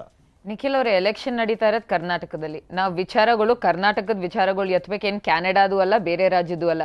ಇವತ್ತು ಯೋಗಿ ಆದಿತ್ಯನಾಥ್ ಅವ್ರು ಬರ್ತಾರೆ, ಉತ್ತರ ಪ್ರದೇಶ ಬಗ್ಗೆ ಮಾತಾಡ್ತಾರೆ. ಪ್ರೈಮ್ ಮಿನಿಸ್ಟರ್ ಮೋದಿ ಬರ್ತಾರೆ, ಬೇರೆ ರಾಜ್ಯದ ಬಗ್ಗೆ ಮಾತಾಡ್ತಾರೆ. ಏನಾಗೋಗಿದೆ ಅಂದ್ರೆ ಬಿಜೆಪಿ ಅವ್ರಿಗೆ ಇವತ್ತು ಯಾವ ರೀತಿ ಸ್ಥಳೀಯವಾಗಿ ಅವ್ರಿಗೆ ಏನ್ ವಿಚಾರಗಳಿಲ್ಲ, ಅವ್ರ ಅಭಿವೃದ್ಧಿ ಏನು ತೋರಿಸ್ಕೊಳ್ಳೋದೇನು ಇಲ್ಲ. ಅದಕ್ಕೆ ಈ ಧಾರ್ಮಿಕ ಆಧಾರದ ಮೇಲೆ, ಆಮೇಲೆ ಬೇರೆ ಬೇರೆ ಈ ಕಲ್ಟ್ ಆಫ್ ಪರ್ಸನಾಲಿಟಿ ಆ ರೀತಿ ಎಲೆಕ್ಷನ್ ನಡೆಸ್ತಾ ಇದ್ರೆ. ಬಟ್ 30 ಸೆಕೆಂಡ್ ನನಗೆ ಕೊಟ್ಬಿಡಿ, ಸ್ವಲ್ಪ ರೆಸ್ಪಾಂಡ್ ಮಾಡಬೇಕು. ಸಬ್ಕಾ ಸಾಥ್ ಸಬ್ಕಾ ವಿಕಾಸ್ ಅಂತ ಇಲ್ಲಿ ಅಕ್ಕ ಮಾತಾಡ್ತಾರೆ, ತೇಜಸ್ವಿನಿ ಗೌಡ ಅವರು. ಆದ್ರೆ ಈಶ್ವರಪ್ಪನವ್ರು ಏನಂದ್ರು, ಯಾರ್ ವೋಟ್ ಬೇಕು ಯಾರ್ ವೋಟ್ ಬೇಡ ಅಂತ ಒಂದ್ ಮಾತಾಡಿದ್ರು. ಇವ್ರಂದ್ರು ಏಜೆನ್ಸಿಗಳಿಗೆ ಹೋಗಿ ಅಂತ. ಸಂತೋಷ್ ಪಾಟೀಲ್ ಅಂತ ಕಾಂಟ್ರಾಕ್ಟ್ರು ಲೆಟರ್ ಬರ್ದಿದ್ ಯಾರಿಗೆ? ಪ್ರಧಾನ ಮಂತ್ರಿ ಅವ್ರಿಗೆ. ಪ್ರಧಾನ ಮಂತ್ರಿ ಅವ್ರಕ್ಕಿಂತ ಹೆಚ್ಚಾದ್ರೂ ಆಫೀಸ್ ಇದೆ. ನಾ ಖಾऊंगा ನಾ ಖಾನೆ ದೂಂಗಾ ಅನ್ನೋರ್ಗೆ ಕಾಂಟ್ರಾಕ್ಟರ್ ಅಸೋಸಿಯೇಷನ್ ಲೆಟರ್ ಬರ್ದಾಗ ಏನ್ ಮಾಡಿದ್ರು ಪ್ರಧಾನ ಮಂತ್ರಿ ಅವರು? 4 ಬಾರಿ ಲೆಟರ್ ಬರ್ದ್ರು, ಏನೂ ಆಗ್ಲಿಲ್ಲ. ಮಾನನಷ್ಟ ಮೊಕದ್ದಮೆ ಮುನಿರತ್ನವ್ರು ಇವ್ರ ಕಾಂಟ್ರಾಕ್ಟರ್ ಅಸೋಸಿಯೇಷನ್ ಮೇಲೆ ಇವ್ರನ್ನ ಬಾಯಿ ಮುಚ್ಚಿಸಕ್ ಹಾಕಿದ್ರು. ಜಸ್ಟ್ ಫಾರ್ ಅ ಸೆಕೆಂಡ್, ಆಯ್ತಾ? ನನ್ನ ಕಲ್ಪನೆಯ ಲೋಕದಲ್ಲಿ ಬನ್ನಿ, ಅಕಸ್ಮಾತ್ ನೀವು ಗೆದ್ದು ಸರ್ಕಾರ ಮಾಡಿದ್ರಿ ಅಂತಾನೆ ಇಟ್ಕೊಳ್ಳಿ. ನಾಳೆ ಹಿಂಗೆ ನಿಮ್ ಬಗ್ಗೆನೂ ಪತ್ರ ಬರೀತಾರೆ, ಸಾಕ್ಷಿ ಕೊಡ್ಬೇಕಲ್ಲ. ಏನಾಯ್ತು ಮಾನನಷ್ಟ ಮೊಕದ್ದಮೆನಲ್ಲಿ? Had he provided evidence, Munirathna ಅವರು ಇವ್ರು ಬೇಲ್ ತಗೊಳ್ಳೋಂತ ಅನಿವಾರ್ಯತೆ ಬರ್ತಿರ್ಲಿಲ್ಲ. ಕೆಂಪಣ್ಣವ್ರು ನನಗೆ ಪರಿಚಯ ಇದ್ದಾರೆ. ಆ ಹಣ್ಣು ವಯಸ್ಸಲ್ಲಿ ಪಾಪ ಅವ್ರು ಏನೆಲ್ಲ ಅನುಭವಿಸ್ಬೇಕಾಯ್ತು. Had he had the courage, ಅವ್ರು ಕೊಟ್ಬಿಡ್ಬೇಕಾಯ್ತು ಸಾಕ್ಷ್ಯಾಧಾರ. ನೀವು ಬರೀ ಪತ್ರ ಬರೆದ್ರಪ್ಪ, ಫೈಲ್ ಹಾಕಿ ಕಳಿಸಿ ಪ್ರಧಾನ ಮಂತ್ರಿ ಕಚೇರಿಗೆ. ಬರೀ ಕಾಂಟ್ರಾಕ್ಟರ್ಸ್ ಅಸೋಸಿಯೇಷನ್ಸ್ ಅಲ್ಲ, ಮತ್ತೆ ಸೂಸೈಡ್ ಮಾಡ್ಕೊಳ್ಳೋ ಅಂತ ಲೆವೆಲ್ಗೆ ಹೋದಾಗ ಅಗ್ರೀಡ್ ಪ್ರಾಬ್ಲಮ್ ಇಸ್, ಇವಾಗ ಅಕೌಂಟಬಿಲಿಟಿ ಯಾರಿಂದ ಕೇಳ್ತಾ ಇದ್ದೀರಾ? ಆಯ್ತಾ, ವಿಸಿಲ್ ಬ್ಲೋವರ್ಸ್ ಅಂತ ಬಂದಾಗ ಅಥವಾ ಯಾವ್ದಾದ್ರು ಇಲ್ಲಿಗ್ಯಾಲಿಟಿ ನಡೆದಿದೆ ಅಂತ ಬಂದಾಗ ಸಾಕ್ಷಿ ಬೇಕು, ನೀವು ತಿಳಿದಿರೋರು, ನಾ ಏನ್ ಹೇಳಿ? ಅಟ್ಲೀಸ್ಟ್ ಒಂದು ನೀವು ತನಿಖೆ ಸಾಕ್ಷಿ ನಡೆಸಿ. ಕೊಟ್ಬಿಟ್ಟಿದ್ರೆ ನಾ ಖಾऊंगा ನಾ ಖಾನೆ दूंगा ಅಂದ್ರೆ ಒಂದು ತನಿಖೆ ನಡೆಸಿ. ದೂರ್ ಕೊಟ್ಟಿರೋರು ನಾವು ಪೀಡಿತರು ಅಂತ ಹೇಳ್ಕೊತಿದ್ದಾರಲ್ಲ, ನೀವು ಪೀಡಿತ ತನಿಖೆ ಆದ್ರೂ ನಡೆಸಿ. ತನಿಖೆ ನಡ್ಸಕ್ ನಿಮ್ಗೆ ಏನೂ ಇಲ್ಲ. ನೀವು ಲೋಕಾಯುಕ್ತ ಈ ಮಾಡಾಳ್ ವಿರೂಪಾಕ್ಷಪ್ಪ ಅವ್ರ ವಿಷಯದಲ್ಲಿ ಎಷ್ಟ್ ದಿನ ಅವರು ಏನಂತೀನಿ ಕಣ್ಮರೆ ಆಗಿದ್ರು? ಯಾರು ಸಹಾಯ ಮಾಡಿದ್ರು ಅವ್ರಿಗೆ? ನಿಖಿಲ್ ಅವರೇ, ನಾವು ಕೇಳ್ತಾ ಇರೋದು ಇಷ್ಟೇ, ನಾವು ಹೇಳ್ತಾ ಇರೋದು ಇಷ್ಟೇ. ಎಲೆಕ್ಷನ್ ಇರೋ ಕರ್ನಾಟಕದಲ್ಲಿ ಏನ್ ನಡೀತಾ ಇದೆ? ಭ್ರಷ್ಟ ಬಿಜೆಪಿ ಸರ್ಕಾರ ಇದೆ. ನಾವ್ ಅದನ್ನ ಕಿತ್ತೊಗ್ದು ನಾವು ಕಾಂಗ್ರೆಸ್ ಸರ್ಕಾರ ರಚಿಸ್ಬೇಕಂತ ನಿಂತಿದೀವಿ. ಅದೇ ಕೊನೆಯದ್ ನಾನು ಹೇಳ್ಬಿಡ್ತೀನಿ ನಿಖಿಲ್, ಇವ್ರಂದ್ರು ಇಷ್ಟೊಂದು ಪ್ರಾಜೆಕ್ಟ್, ಇಷ್ಟೊಂದು ಇನಾಗ್ರೇಷನ್ ಮೋದಿ ಅವ್ರು ಮಾಡ್ತಾ ಇದಾರೆ ಅಂತ ಒಂದ್ 2-3 ಉದಾಹರಣೆ. ಈ ಶಿವಮೊಗ್ಗ ಏರ್ಪೋರ್ಟ್ ಇನಾಗ್ರೇಟ್ ಆದಾಗಿಂದ ಒಂದ್ ಫ್ಲೈಟ್ ನೋಡಿಲ್ಲ. T2 ಇನ್ನೊಂದ್ ವರ್ಷ ಆಗತ್ತೆ, ಬ್ಯಾಂಗ್ಳೂರ್ T2 ಏರ್ಪೋರ್ಟ್. ಈ ಬ್ಯಾಂಗ್ಳೂರ್ ಮೈಸೂರು ಎಕ್ಸ್ಪ್ರೆಸ್ ವೇಲಿ 21 ಕಿಲೋಮೀಟರ್ ಸ್ಟ್ರೆಚೇ ಆಗಿಲ್ಲ. ಆಮೇಲೆ ಯಾವ ರೀತಿ ವೆನಿಸ್ ಆಯ್ತು ಮಳೆ ಬಂದಾಗಂತ ನೀವು ನೋಡಿದ್ರಿ. ಮೆಟ್ರೋ ಲೈನ್ ಇದ್ ನೋಡಿ, KR ಪುರದಿಂದ ನೀವು ವೈಟ್ ಫೀಲ್ಡ್ ತಗೊಂಡೋದ್ರಿ, ಬಟ್ ಬಯಪ್ನಹಳ್ಳಿಯಿಂದ KR ಪುರಕ್ಕೆ ಲೈನೇ ಇಲ್ಲ. ಈ ತರ ಇನಾಗ್ರೇಷನ್ಗಳು ಮಾಡ್ಕೊಂಡು, ಈ ತರ ಮಾತಾಡ್ಕೊಂಡು, ಆಮೇಲೆ ಇವ್ರು ಒಲಿಂಪಿಕ್ ಅಥ್ಲೀಟ್ಸ್ ಅಂದ್ರಲ್ಲ, ಒಂದ್ ಮಾತಾಡ್ತೀನಿ, ಇವತ್ತು ನಮ್ ರಾಷ್ಟ್ರಕ್ಕೆ ಹೆಮ್ಮೆ ತಂದಂತ ರೆಸ್ಲರ್ಗಳು ಯಾವ ರೀತಿ ಪಡೆದಾಡ್ತಾ ಇದಾರೆ ಅಂತ, ಅದ್ರ ವಿರುದ್ಧ ಏನ್ ಕ್ರಮ ತಗೊಂಡ್ರು? ಒಲಿಂಪಿಕ್ ಮೆಡಲ್ ಅಲ್ಲಿ ಹೋದಾಗ ನಮಸ್ಕಾರ ಕೈಯೆಲ್ಲ ಮುಗಿದ್ಕೊಂಡು ಫೋಟೋ ಆಪ್ ಆಯ್ತು. ಬಟ್ ಅವ್ರ ಬೀದಿಗೆ ಬಂದು ನಿಮ್ ಸ್ವಂತ MP ವಿರುದ್ಧ ನಿಂತ್ಕೊಂಡು ನೀವು ಲೈಂಗಿಕ ಕಿರುಕುಳ ಕೊಟ್ಟಿದ್ದೀರಾ, ಮೈನರ್ ರೆಸ್ಲರ್ಸ್ ಆಗಿದ್ದಾರೆ ಅಂದ್ರೆ ಒಂದ್ ಆಕ್ಷನ್ ತಗೊಂಡಿಲ್ಲ. ಇವ್ರಿಗೆ ಏನ್ ನೈತಿಕತೆ ಇದೆ ಮಾತಾಡೋದು? ಮೇಡಮ್, ನಾನು ಬ್ರೇಕ್ ತಗೊಳ್ಳೇಬೇಕು. ಬಂದ ತಕ್ಷಣ ಮಾತಾಡ್ತೀನಿ. ಐಶ್ವರ್ಯ ಹೇಳ್ದಾಗೆ ರಾಜ್ಯದ ಚುನಾವಣೆ ನಡೀತಿರುವಂತದ್ದು, ಹಾಗಾಗಿ ರಾಜ್ಯದ ವಿಷಯಗಳ ಆಧಾರದ ಮೇಲೆ ನಡಿಬೇಕು ಇಲ್ಲಿನ ಮತಯಾಚನೆ, ಮತದಾನ. ಕಾಂಗ್ರೆಸ್ ಈ ರೀತಿ ಇದನ್ನ ಆಗಿಸೋವಂತ ಒತ್ತಡದಲ್ಲಿದೆಯಾ? ಪ್ರಶ್ನೆ. ಬ್ರೇಕ್ ನಂತರ to the point. Sir, Devaraj sir, ಒಂದು ಅಷ್ಟು ಸಮುದಾಯಗಳಲ್ಲಿ ಒಂದು ಅಸಮಾಧಾನನೂ ಇದೆ, ಗೊಂದಲನೂ ಇದೆ. ಆ ಗೊಂದಲದ ನಿವಾರಣೆ ಹೇಗೆ ಅಂದ್ರೆ, ರಾಷ್ಟ್ರೀಯ ನಾಯಕರು ಪ್ರಚಾರದ ಅಬ್ಬರ, ರಾಷ್ಟ್ರೀಯತೆ ಮತ್ತೆ ರಾಷ್ಟ್ರೀಯ ವಿಷಯಗಳ ಉಲ್ಲೇಖ, ಪಕ್ಷಗಳಲ್ಲಿ ಅಥವಾ ಈ ಸಮುದಾಯಗಳಲ್ಲಿರುವಂಥ ಗೊಂದಲದ ನಿವಾರಣೆ. ಯಾಕೆ ಕೇಳ್ತೀನಿ ಅಂದರೆ ಸರ್, ಸೌತ್ ಕರ್ನಾಟಕ ಅನ್ನೋದು ನಿಮಗೆ ಗೊತ್ತಿದೆ, ಅದು it has never been BJP strong hold ಅಂತ ಅಲ್ಲ. ಅಲ್ಲಿ ಇಲ್ಲಿ ಪಾಕೆಟ್ಗಳಲ್ಲಿ ಸ್ಟ್ರಾಂಗ್ ಇದ್ದಾರೆ. ಅಂಥ ಒಂದು ಪರಿಸ್ಥಿತಿನಲ್ಲಿ ಗುಂಡ್ಲುಪೇಟೆ, ಚಾಮರಾಜನಗರ ಅಂತ ಜಿಲ್ಲೆಗಳ ಸುತ್ತಮುತ್ತ ಒಂದು ಹಿಂದುತ್ವದ ಭಾವನೆ ಬೆಳೆಯುತ್ತೆ ಅಂದರೆ, is it not working, Devaraj ಅವರೇ? ಅಲ್ಲ, ಖಂಡಿತವಾಗಿಯೂ ಬಹುಶಃ ಇವತ್ತು ಈ ಚಾನಲ್ ಮುಖಾಂತರನೇ ಕೆಲವೊಂದು ವಿಷಯಗಳನ್ನ ನಾನು ರಿವೀಲ್ ಮಾಡ್ತೀನಿ. ಈಗ BJP ಇವತ್ತು ನಮ್ಮ ದೇಶದಲ್ಲಿ ಮೋಸ್ಟ್ ಕರಪ್ಟ್ ಸ್ಟೇಟ್ ಅಂತಕ್ಕಂಥದ್ದು ಇವತ್ತೊಂದು ದಿವಸ ಬಂದಿರತಕ್ಕಂಥ ಸರ್ವೆಯಲ್ಲಿ ಮೊದಲನೇ ಸ್ಥಾನವನ್ನು ಗಳಿಸಿದೆ. Most corrupt state in the country Karnataka is a most corrupt state in the country. So ಇದು ಒಂದು ಕಡೆ ಇಟ್ಟಿರ್ತಕ್ಕಂಥದ್ದು. ಸಾರಿ, ನಾನು ಈ ಸರ್ವೆ ನೋಡಿಲ್ಲ, ನಾನು ಹೇಳ್ತೀನಿ, ಇದು ನಾನು ದಾಖಲೆ ಸಮೇತ ನಿಮಗೆ ಕೊಟ್ಟು ಹೋಗ್ತೀನಿ. ಒಂದು ವಿಷಯ ಆಯಿತು. ಎರಡನೇ ವಿಷಯ ಏನಾಗಿದೆ, ನನ್ನ ರಾಜ್ಯದ ದೌರ್ಭಾಗ್ಯ ಇದು, ನನ್ನ ರಾಜ್ಯದ ದೌರ್ಭಾಗ್ಯ. ತಮಿಳುನಾಡಲ್ಲಿ ಚುನಾವಣೆ ನಡೆಯುತ್ತೆ, ಅಲ್ಲಿ ಅಭಿವೃದ್ಧಿಯ ವಿಷಯದಲ್ಲಿ ಚುನಾವಣೆ ನಡೆಯುತ್ತೆ. ಮಾನ್ಯ ಪ್ರಧಾನಮಂತ್ರಿಗಳು ಇದೇ ಮೋದಿಯವರು ಬರ್ತಾರೆ, ಇವರ ಏನು ಡೆಬಿಟ್ ಕಾರ್ಡು ಎಲ್ಲ ರಾಜ್ಯಗಳಲ್ಲಿ ಉಪಯೋಗಿಸ್ತೀಯಾರಲ್ಲ, ಅದೇ ಡೆಬಿಟ್ ಕಾರ್ಡು ಅಲ್ಲೂ ಸಹ ಬರುತ್ತೆ. ಅಲ್ಲಿಗೆ ಚಾಲ್ತಿಯನ್ನು ಕೊಡ್ತಾರೆ. ಕೊಟ್ಟಂಥ ಸಂದರ್ಭದಲ್ಲಿ ಮಾನ್ಯ ಪ್ರಧಾನಮಂತ್ರಿಗಳು ಹೇಳ್ತಾರೆ, ವೇಲೈ ನದಿ, ಗುಂಡೈ ನದಿ, ಶಿವಗಂಗೆ ನದಿಗಳ ಕಾವೇರಿ ಉಪನದಿಗಳಿವು, ಇವು ತಿರುವನ್ನು ಮಾಡ್ಕೊಳ್ಳಿಕ್ಕೆ 10,300,000 ಕೋಟಿ 12,000 ಕೋಟಿ ದುಡ್ಡನ್ನು ಮಂಜೂರು ಮಾಡ್ತಾರೆ. ಆದರೆ ಕರ್ನಾಟಕದ ಮೇಕೆದಾಟಿಗೆ ಮಂಜೂರು ಕೊಡೋಲ್ಲ.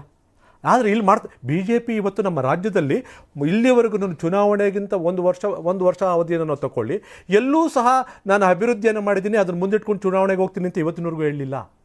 ಮಾನ್ಯ ನಮ್ಮ ತೇಜಸ್ವಿನಿಯವರು ಬಿಟ್ಟರೆ ಇವತ್ತಿನವರೆಗೂ ಯಾರೊಬ್ಬರೂ ಸಹ ಅಭಿವೃದ್ಧಿ ಬಗ್ಗೆ ಮಾತನಾಡಲಿಲ್ಲ. ಇವರಿಗೂ ಭಾಳಷ್ಟು ಸ್ಪಷ್ಟವಾಗಿ ಹೇಳ್ತಾರೆ, ಬೆಂಗಳೂರು ಟು ಮೈಸೂರು ರೋಡನ್ನು ರಸ್ತೆ ಮಾಡಿದ್ವಿ. ಈಗಾಗಲೇ ಐಶ್ವರ್ಯ ಅವರು ಹೇಳ್ತಾ ಇದ್ರು ಅದನ್ನು. ಈಗ ಒಂದು ಉದಾಹರಣೆಯನ್ನು ಕೊಡ್ತೀನಿ. ಲ್ಯಾಂಡ್ ನಮ್ಮದು, ಕರ್ನಾಟಕದ ಲ್ಯಾಂಡು, ನಾವು ಕಂಪನ್ಸೇಷನ್ ಕೊಟ್ಟಿರೋದು ನಾವು. ಆ ಲ್ಯಾಂಡನ್ನು ಹಡ ಇಟ್ಟು ರಸ್ತೆ ಮಾಡಿರ್ತಕ್ಕಂಥದ್ದು ಇವರು. 4-6 ಪಥದ ರಸ್ತೆಗೆ ಇವರು ಮಂಜೂರಾತಿ ತೊಗೋತಾರೆ, ದಶಪಥ ರಸ್ತೆ ಅಂತ ಪಬ್ಲಿಸಿಟಿ ತೊಗೋತಾರೆ. ಒಂದು ಆಯಿತಾ, ಒಂದು ಅಂಕಿಅಂಶ ಕೊಡ್ತೀನಿ ನಿಮಗೆ. ಒಂದು ದಿವಸಕ್ಕೆ ಇವರು ನಮ್ಮ ಟೆಂಡರ್ ಪ್ರಕಾರ ಕೊಡ್ತಕ್ಕಂಥದ್ದು 62 ಲಕ್ಷ. ಆದರೆ ಇವ್ರು ಸಿಗ್ತಾ ಇರ್ತಕ್ಕಂಥದ್ದು 5 ಕೋಟಿ ಸಿಗ್ತಾ ಇದೆ ಒಂದು ದಿವಸಕ್ಕೆ.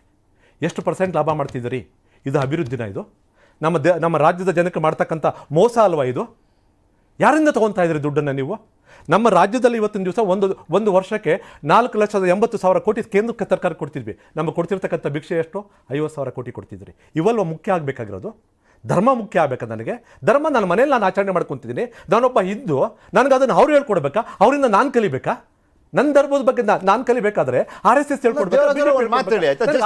ನಮ್ಮಿಬ್ಬರ ನಡುವೆ ನಾವು ಕೇಳೋಣ. ಯಾರೋ ಒಬ್ರು, ಅಲ್ಲ doctor Tejaswini, I am coming to you madam, ಬಹಳ ಹೆಮ್ಮೆಯಿಂದ ಹೇಳ್ಕೊತಾರೆ, ನಾನು ಹಿಂದೂ, ನಾನು ಶ್ರೀರಾಮ ಜೈ ಶ್ರೀರಾಮ. ನಾನು ಹೇಳ್ಕೊತಾ ಇದ್ದೀನಿ. ಅಲ್ಲ, ನೀವು ಇವ್ರಿಗಿಂತ ಮೊದಲು ಹೇಳಿದವರು. ಆತಂಕ ಅಲ್ಲ, ನನ್ಗೆ ಆತಂಕ ಅವ್ರ ಅಲ್ಲ. ಪ್ರಚಾರದ ವಿಧಾನ ಇಲ್ಲ, ಅಂತ ತಗೊಳ್ಳಿ. ಅದಲ್ಲ, ನನ್ಗೆ ಆತಂಕ ಅದಲ್ಲ. ನನ್ನ ಸಂವಿಧಾನ ಯಾವುದೇ ಕಾರಣಕ್ಕೂ ಧರ್ಮವನ್ನ ರಾಜಕೀಯಕ್ಕೆ ಬೆರೆಸಕ್ಕೆ ಅವಕಾಶ ಕೊಡೋದಿಲ್ಲ. ನಾನು ಹಿಂದೂ ಅಂತಕ್ಕಂಥದ್ದನ್ನ ನಾನಲ್ಲ, ವಂಶ ಪಾರಂಪರ್ಯವಾಗಿ ಹೇಳ್ಕೊಂಡ್ ಬಂದಿದೀವಿ, ಹೆಮ್ಮೆಯಿಂದ ಹೇಳ್ತಿದೀವಿ, ಪ್ರಪಂಚ ಕೂಗಂಗ್ ಹೇಳಿದೀವಿ, ಊರಲ್ಲಿ ರಾಮ ಮಂದಿರ ಕಟ್ಟಿದೀವಿ. ಇಲ್ಲ, ನಾವು ರಾಮನ ಪ್ರಚಾರಕ್ಕೆ ಇನ್ನೂ ರಾಮನೇ ಬಂದಿಲ್ಲಪ್ಪ, ನೀವು ಲಿಕ್ಕಿಲವರೇ ಇಲ್ಲಿ ತಪ್ಪು, ಇಲ್ಲೇ ಆಗ್ತಿರೋದು ತಪ್ಪು. ನಾವು ರಾಮನನ್ನ ಎಲ್ಲೂ ಸಹ ಅಧಿಕಾರ ಪಡೆಯಲಿಕ್ಕೋಸ್ಕರ ಉಪಯೋಗಿಸಲಿಲ್ಲ, ನಾವೆಲ್ಲೂ ಉಪಯೋಗಿಸಲಿಲ್ಲ. ನಾವು ನನ್ನ ಮನೆಯಲ್ಲಿ ನನ್ನ ಊರನ್ನ, ನನ್ನ ಊರು ಕಟ್ಟಲಿಕ್ಕೋಸ್ಕರ ರಾಮನ ಉಪಯೋಗಿಸ್ಕೊಂಡ್ವಿ. ಇವ್ರು ಹಾಗಲ್ಲ, ಅಧಿಕಾರ ಪಡೆಯಲಿಕ್ಕೋಸ್ಕರ ಮಾಡ್ತಾ ಇರ್ತಕ್ಕಂಥದ್ದು. ಆ ರಾಮನ ಅವಸ್ಥೆ ಬೇಕಾಗಿದ್ದಿಲ್ಲ. ನನಗೆ ಬೇಕಾಗಿರ್ತಕ್ಕಂಥದ್ದು ನನ್ನ ಪೂರ್ವಜರು ಕೊಟ್ಟಿರ್ತಕ್ಕಂಥದ್ದು, ನನ್ನ ಕುವೆಂಪು ರಾಮಾಯಣದಲ್ಲಿ ಬರ್ತಕ್ಕಂಥ ರಾಮ, ಅಲ್ಲಿ ಬರ್ತಕ್ಕಂಥ ಹನುಮ ನನಗೆ ಬೇಕಾಗಿರ್ತಕ್ಕಂಥದ್ದು, ಅಲ್ಲಿ ಬರ್ತಕ್ಕಂಥ ಸೀತೆ ನನಗೆ ಬೇಕಾಗಿರ್ತಕ್ಕಂಥದ್ದು, ಅಲ್ಲಿ ಬರ್ತಕ್ಕಂಥ ಶಂಭುಕ ನನಗೆ ಬೇಕಾಗಿರ್ತಕ್ಕಂಥದ್ದು, ಇವ್ರು ಹೇಳ್ತಕ್ಕಂಥದ್ದಲ್ಲ ನನಗೆ ಬೇಕಾಗಿರ್ತಕ್ಕಂಥದ್ದು.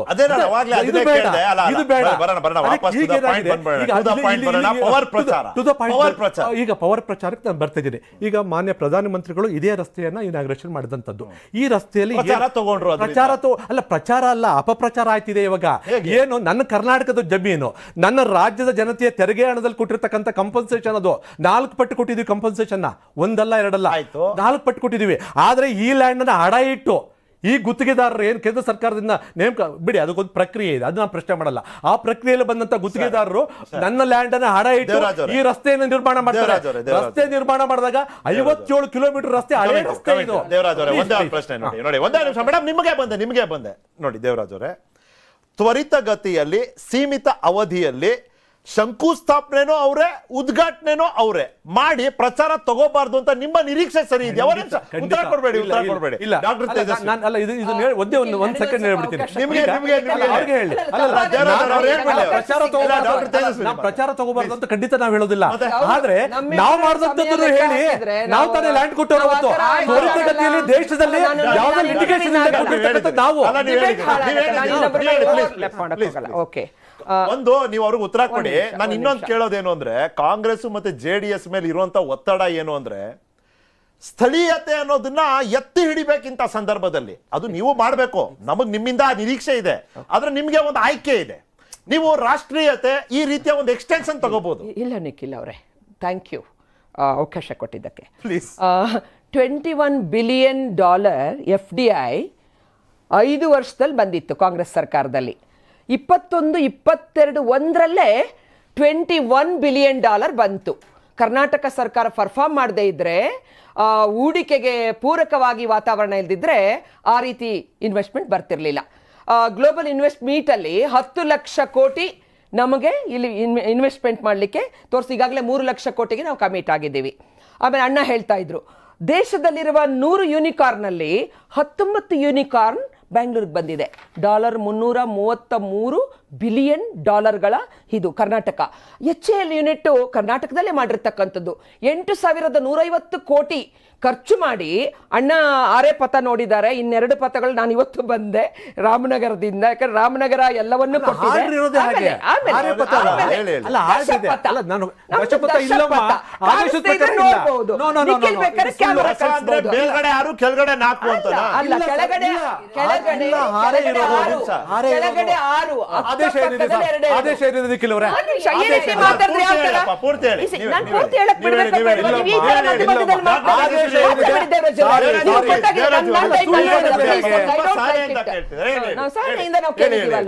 ಅದಕ್ಕೇನೆ ಹಾಗೇನೆ ಈಗ ಹೈದ್ರಾಬಾದ್, ಯಾಕಂದ್ರೆ ಹೈದ್ರಾಬಾದ್ ಕರ್ನಾಟಕ ಅದೆಲ್ಲ ಬೇರೆ ಬೇರೆ ಎಲ್ಲ ಇಲ್ಲ. ನಮ್ಮ ಕರ್ನಾಟಕ ಎಲ್ಲ ಒಂದೇನೆ.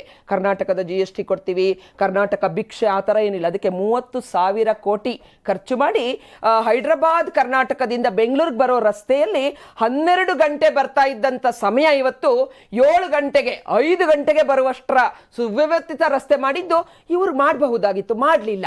ಮಾಡಿದ್ದಕ್ಕೆ ಯಾಕೆ ಹೊಟ್ಟೆ ಕಿಚ್ಚು? ಇದೆಲ್ಲ ನಾವೆಲ್ಲೋ ಇಟ್ಕೊಂಡು ಕೇಳ್ತಾ ಇಲ್ಲ, ಇದನ್ನ ಇಟ್ಕೊಂಡೆ ನಾವು ಓಟ್ ಕೇಳ್ತಾ ಇರ್ತಕ್ಕಂಥದ್ದು. ಆಮೇಲೆ ಅಸ್ಮಿತೆಗಳ ಬಗ್ಗೆ ರಾಮ ಅಂದ್ರೆ ಯಾಕೆ ಸಮಸ್ಯೆ? ದಲಿತ ಜನಾಂಗ ಎಲ್ಲ ಹೋಗಿ ಮತಾಂತರ ಮಾಡುವಾಗ ಮುಸಲ್ಮಾನರು ಬಂದು ಮತಾಂತರ ಮಾಡ್ತಾರೆ, ಕ್ರಿಶ್ಚಿಯನ್ರು ಬಂದು ಮತಾಂತರ ಮಾಡ್ತಾರೆ. ಬಡತನದ ಒಂದು ಅಸಹಾಯಕತನ ಉಪಯೋಗ ಮಾಡಿಕೊಂಡು ಈ ದೇಶ ಐಡೆಂಟಿಟಿ ಏನಾಗಬೇಕು? ನಾವಿವತ್ತು ಅವರಲ್ಲಿರ್ತಕ್ಕಂಥ ಅಸಮಾನತೆಯನ್ನು ಹೋಗ್ಲಾಡಿಸಿ SC ST ರಿಸರ್ವೇಷನ್ ಕಮಿಟ್ಮೆಂಟ್ ಇಂದ ಕೊಟ್ಟಿದ್ದು, ಬರೀ ಹಿಂದುತ್ವ ಅಲ್ಲ. ಇಜಾಬು ಆಚಾರ್ ನಾವ್ ಹೇಳ್ತಾ ಇಲ್ಲ, ಅವ್ರಿಗೆ ಬೇಜಾರಾಗ್ಬಿಟ್ಟಿದೆ, ಅವ್ರು ಡಿಸಪಾಯಿಂಟ್ ಆಗ್ಬಿಟ್ಟಿದ್ದಾರೆ. ಬಿಜೆಪಿಯವರು ಇದನ್ನ ಇಟ್ಕೊಂಡೆಲ್ಲ ಮಾಡ್ಬೋದು ಅಂತ. ಇವತ್ತು KG ಹಳ್ಳಿ DG ಹಳ್ಳಿನಲ್ಲಿ ಏನು ನೀವು ಅಂದ್ರೆ ಯಾವ ಮಟ್ಟಕ್ಕೆ ಅವರು ಅಖಂಡ ಶ್ರೀನಿವಾಸ ಮೂರ್ತಿ 82,000 ವೋಟ್ ತಂದವರಿಗೆ ಟಿಕೆಟ್ ಕೊಡಲ್ಲ. ಮುಸಲ್ಮಾನರನ್ನ ಪ್ರೀತಿ ಮಾಡಿ, ಮುಸಲ್ಮಾನರನ್ನ ಹಿಂದೂಗಳ ತರಾನೇ ನಾವು ಪ್ರೀತಿಸೋದು, ಮುಸಲ್ಮಾನರನ್ನ ಕ್ರಿಶ್ಚಿಯನ್ ತರಾನೇ ನಾವು ಪ್ರೀತಿಸೋದು. ಅದಕ್ಕೆ ಈ ಎಲ್ಲಾ ಡೆವಲಪ್ಮೆಂಟ್ ತಮಗೆ ಗೊತ್ತಿದೆ. 58 ಲಕ್ಷ ಮನೆಗಳಿಗೆ ನೀರು ಕೊಟ್ಟಿದ್ದೀವಿ, 7 ಲಕ್ಷ ಮನೆಗಳಿಗೆ ಸ್ಯಾಂಕ್ಷನ್ ಕೊಟ್ಟಿದ್ದೀವಿ, 3 ಲಕ್ಷ ಮನೆಗಳನ್ನ ಕಟ್ಟಿದ್ದೀವಿ. ನಿಖಿಲ್, ನನಗೆ ನೀವು 1 ಗಂಟೆ ಕೊಟ್ಟರು ಈ ಒಂದು ಡೆವಲಪ್ಮೆಂಟ್ ಕಾರ್ಡ್ ಅನ್ನ ನಿಮ್ಮ ಮುಂದೆ ಇಡ್ತೀನಿ ನಾನು. ಆದ್ರಿಂದ 45,000 ಕೋಟಿ ಹಣವನ್ನ ಮೋದಿಯವರ ಕಾಲದಲ್ಲಿ ಕರ್ನಾಟಕ ಕೊಟ್ಟಿದ್ದಾರೆ. ಕಾಂಗ್ರೆಸ್ ಸರ್ಕಾರದಲ್ಲಿ ಆವರೇಜ್ 2,353 ಕೋಟಿ ಬರ್ತಾ ಇತ್ತು. ನಮ್ಮ ಸರ್ಕಾರದಲ್ಲಿ 5,000 ಕೋಟಿ ಆವರೇಜ್ ಕರ್ನಾಟಕಕ್ಕೆ ಬಂದಿದೆ. ಕರ್ನಾಟಕ, ನಾನು ಮತ್ತೆ ಹೇಳ್ತಾ ಇದ್ದೀನಿ, ನಮ್ಮ ಆಸ್ಮಿತೆ ಪೊಲಿಟಿಕಲಿ ನಮಗೆ ಶಕ್ತಿ ಕೊಟ್ಟಿದೆ, ಮೋದಿಯವ್ರನ್ನ ಅತ್ಯಂತ ಪ್ರೀತಿಸುತ್ತೆ. ಮತ್ತು ಕರ್ನಾಟಕದಲ್ಲಿ ಒಂದು ಒಳ್ಳೆಯ ವಾತಾವರಣ ಇದೆ. ನೋಡಿ, ನನಗೆ ಪ್ರಜಾಪ್ರಭುತ್ವದಲ್ಲಿ ಅವ್ರಿಗಾದ್ರೂ ಮತ ಕೊಡ್ಲಿ, ನಂದು ಯಂಗೆಸ್ಟ್ ಪಾರ್ಟಿ ಪರಿಶ್ರಮದ ಆಧಾರದಲ್ಲಿ, ಅಭಿವೃದ್ಧಿಯ ಆಧಾರದಲ್ಲಿ ಇವತ್ತು ನಮ್ಮ ಮೇಲೆ ವಿಶ್ವಾಸ ಇಟ್ಟು ಇದನ್ನೊಂದು ಕೇಳಿದ್ರಿ. ಹಳೆ ಮೈಸೂರು ಭಾಗದಲ್ಲಿ ಒಂದು ಕಾಲಕ್ಕೆ ಸಾಂಪ್ರದಾಯಿಕವಾಗಿ JDS ಮತ್ತು ಇದಾಗಿತ್ತು. ಇನ್ನು ಒಕ್ಕಲಿಗರ ಆಸ್ಮಿತೆ, ನೀವು ನಿಮ್ಮ ಮನೆಯಲ್ಲಿ ಕುಮಾರಣ್ಣ 2 ಸಲ ಆಗಿದ್ದಾರೆ, ದೊಡ್ಡ ಗೌಡ್ರು 1 ಸಲ ಚೀಫ್ ಮಿನಿಸ್ಟರ್ ಆದ್ರು, ಪ್ರಧಾನಿನೂ ಆದ್ರು.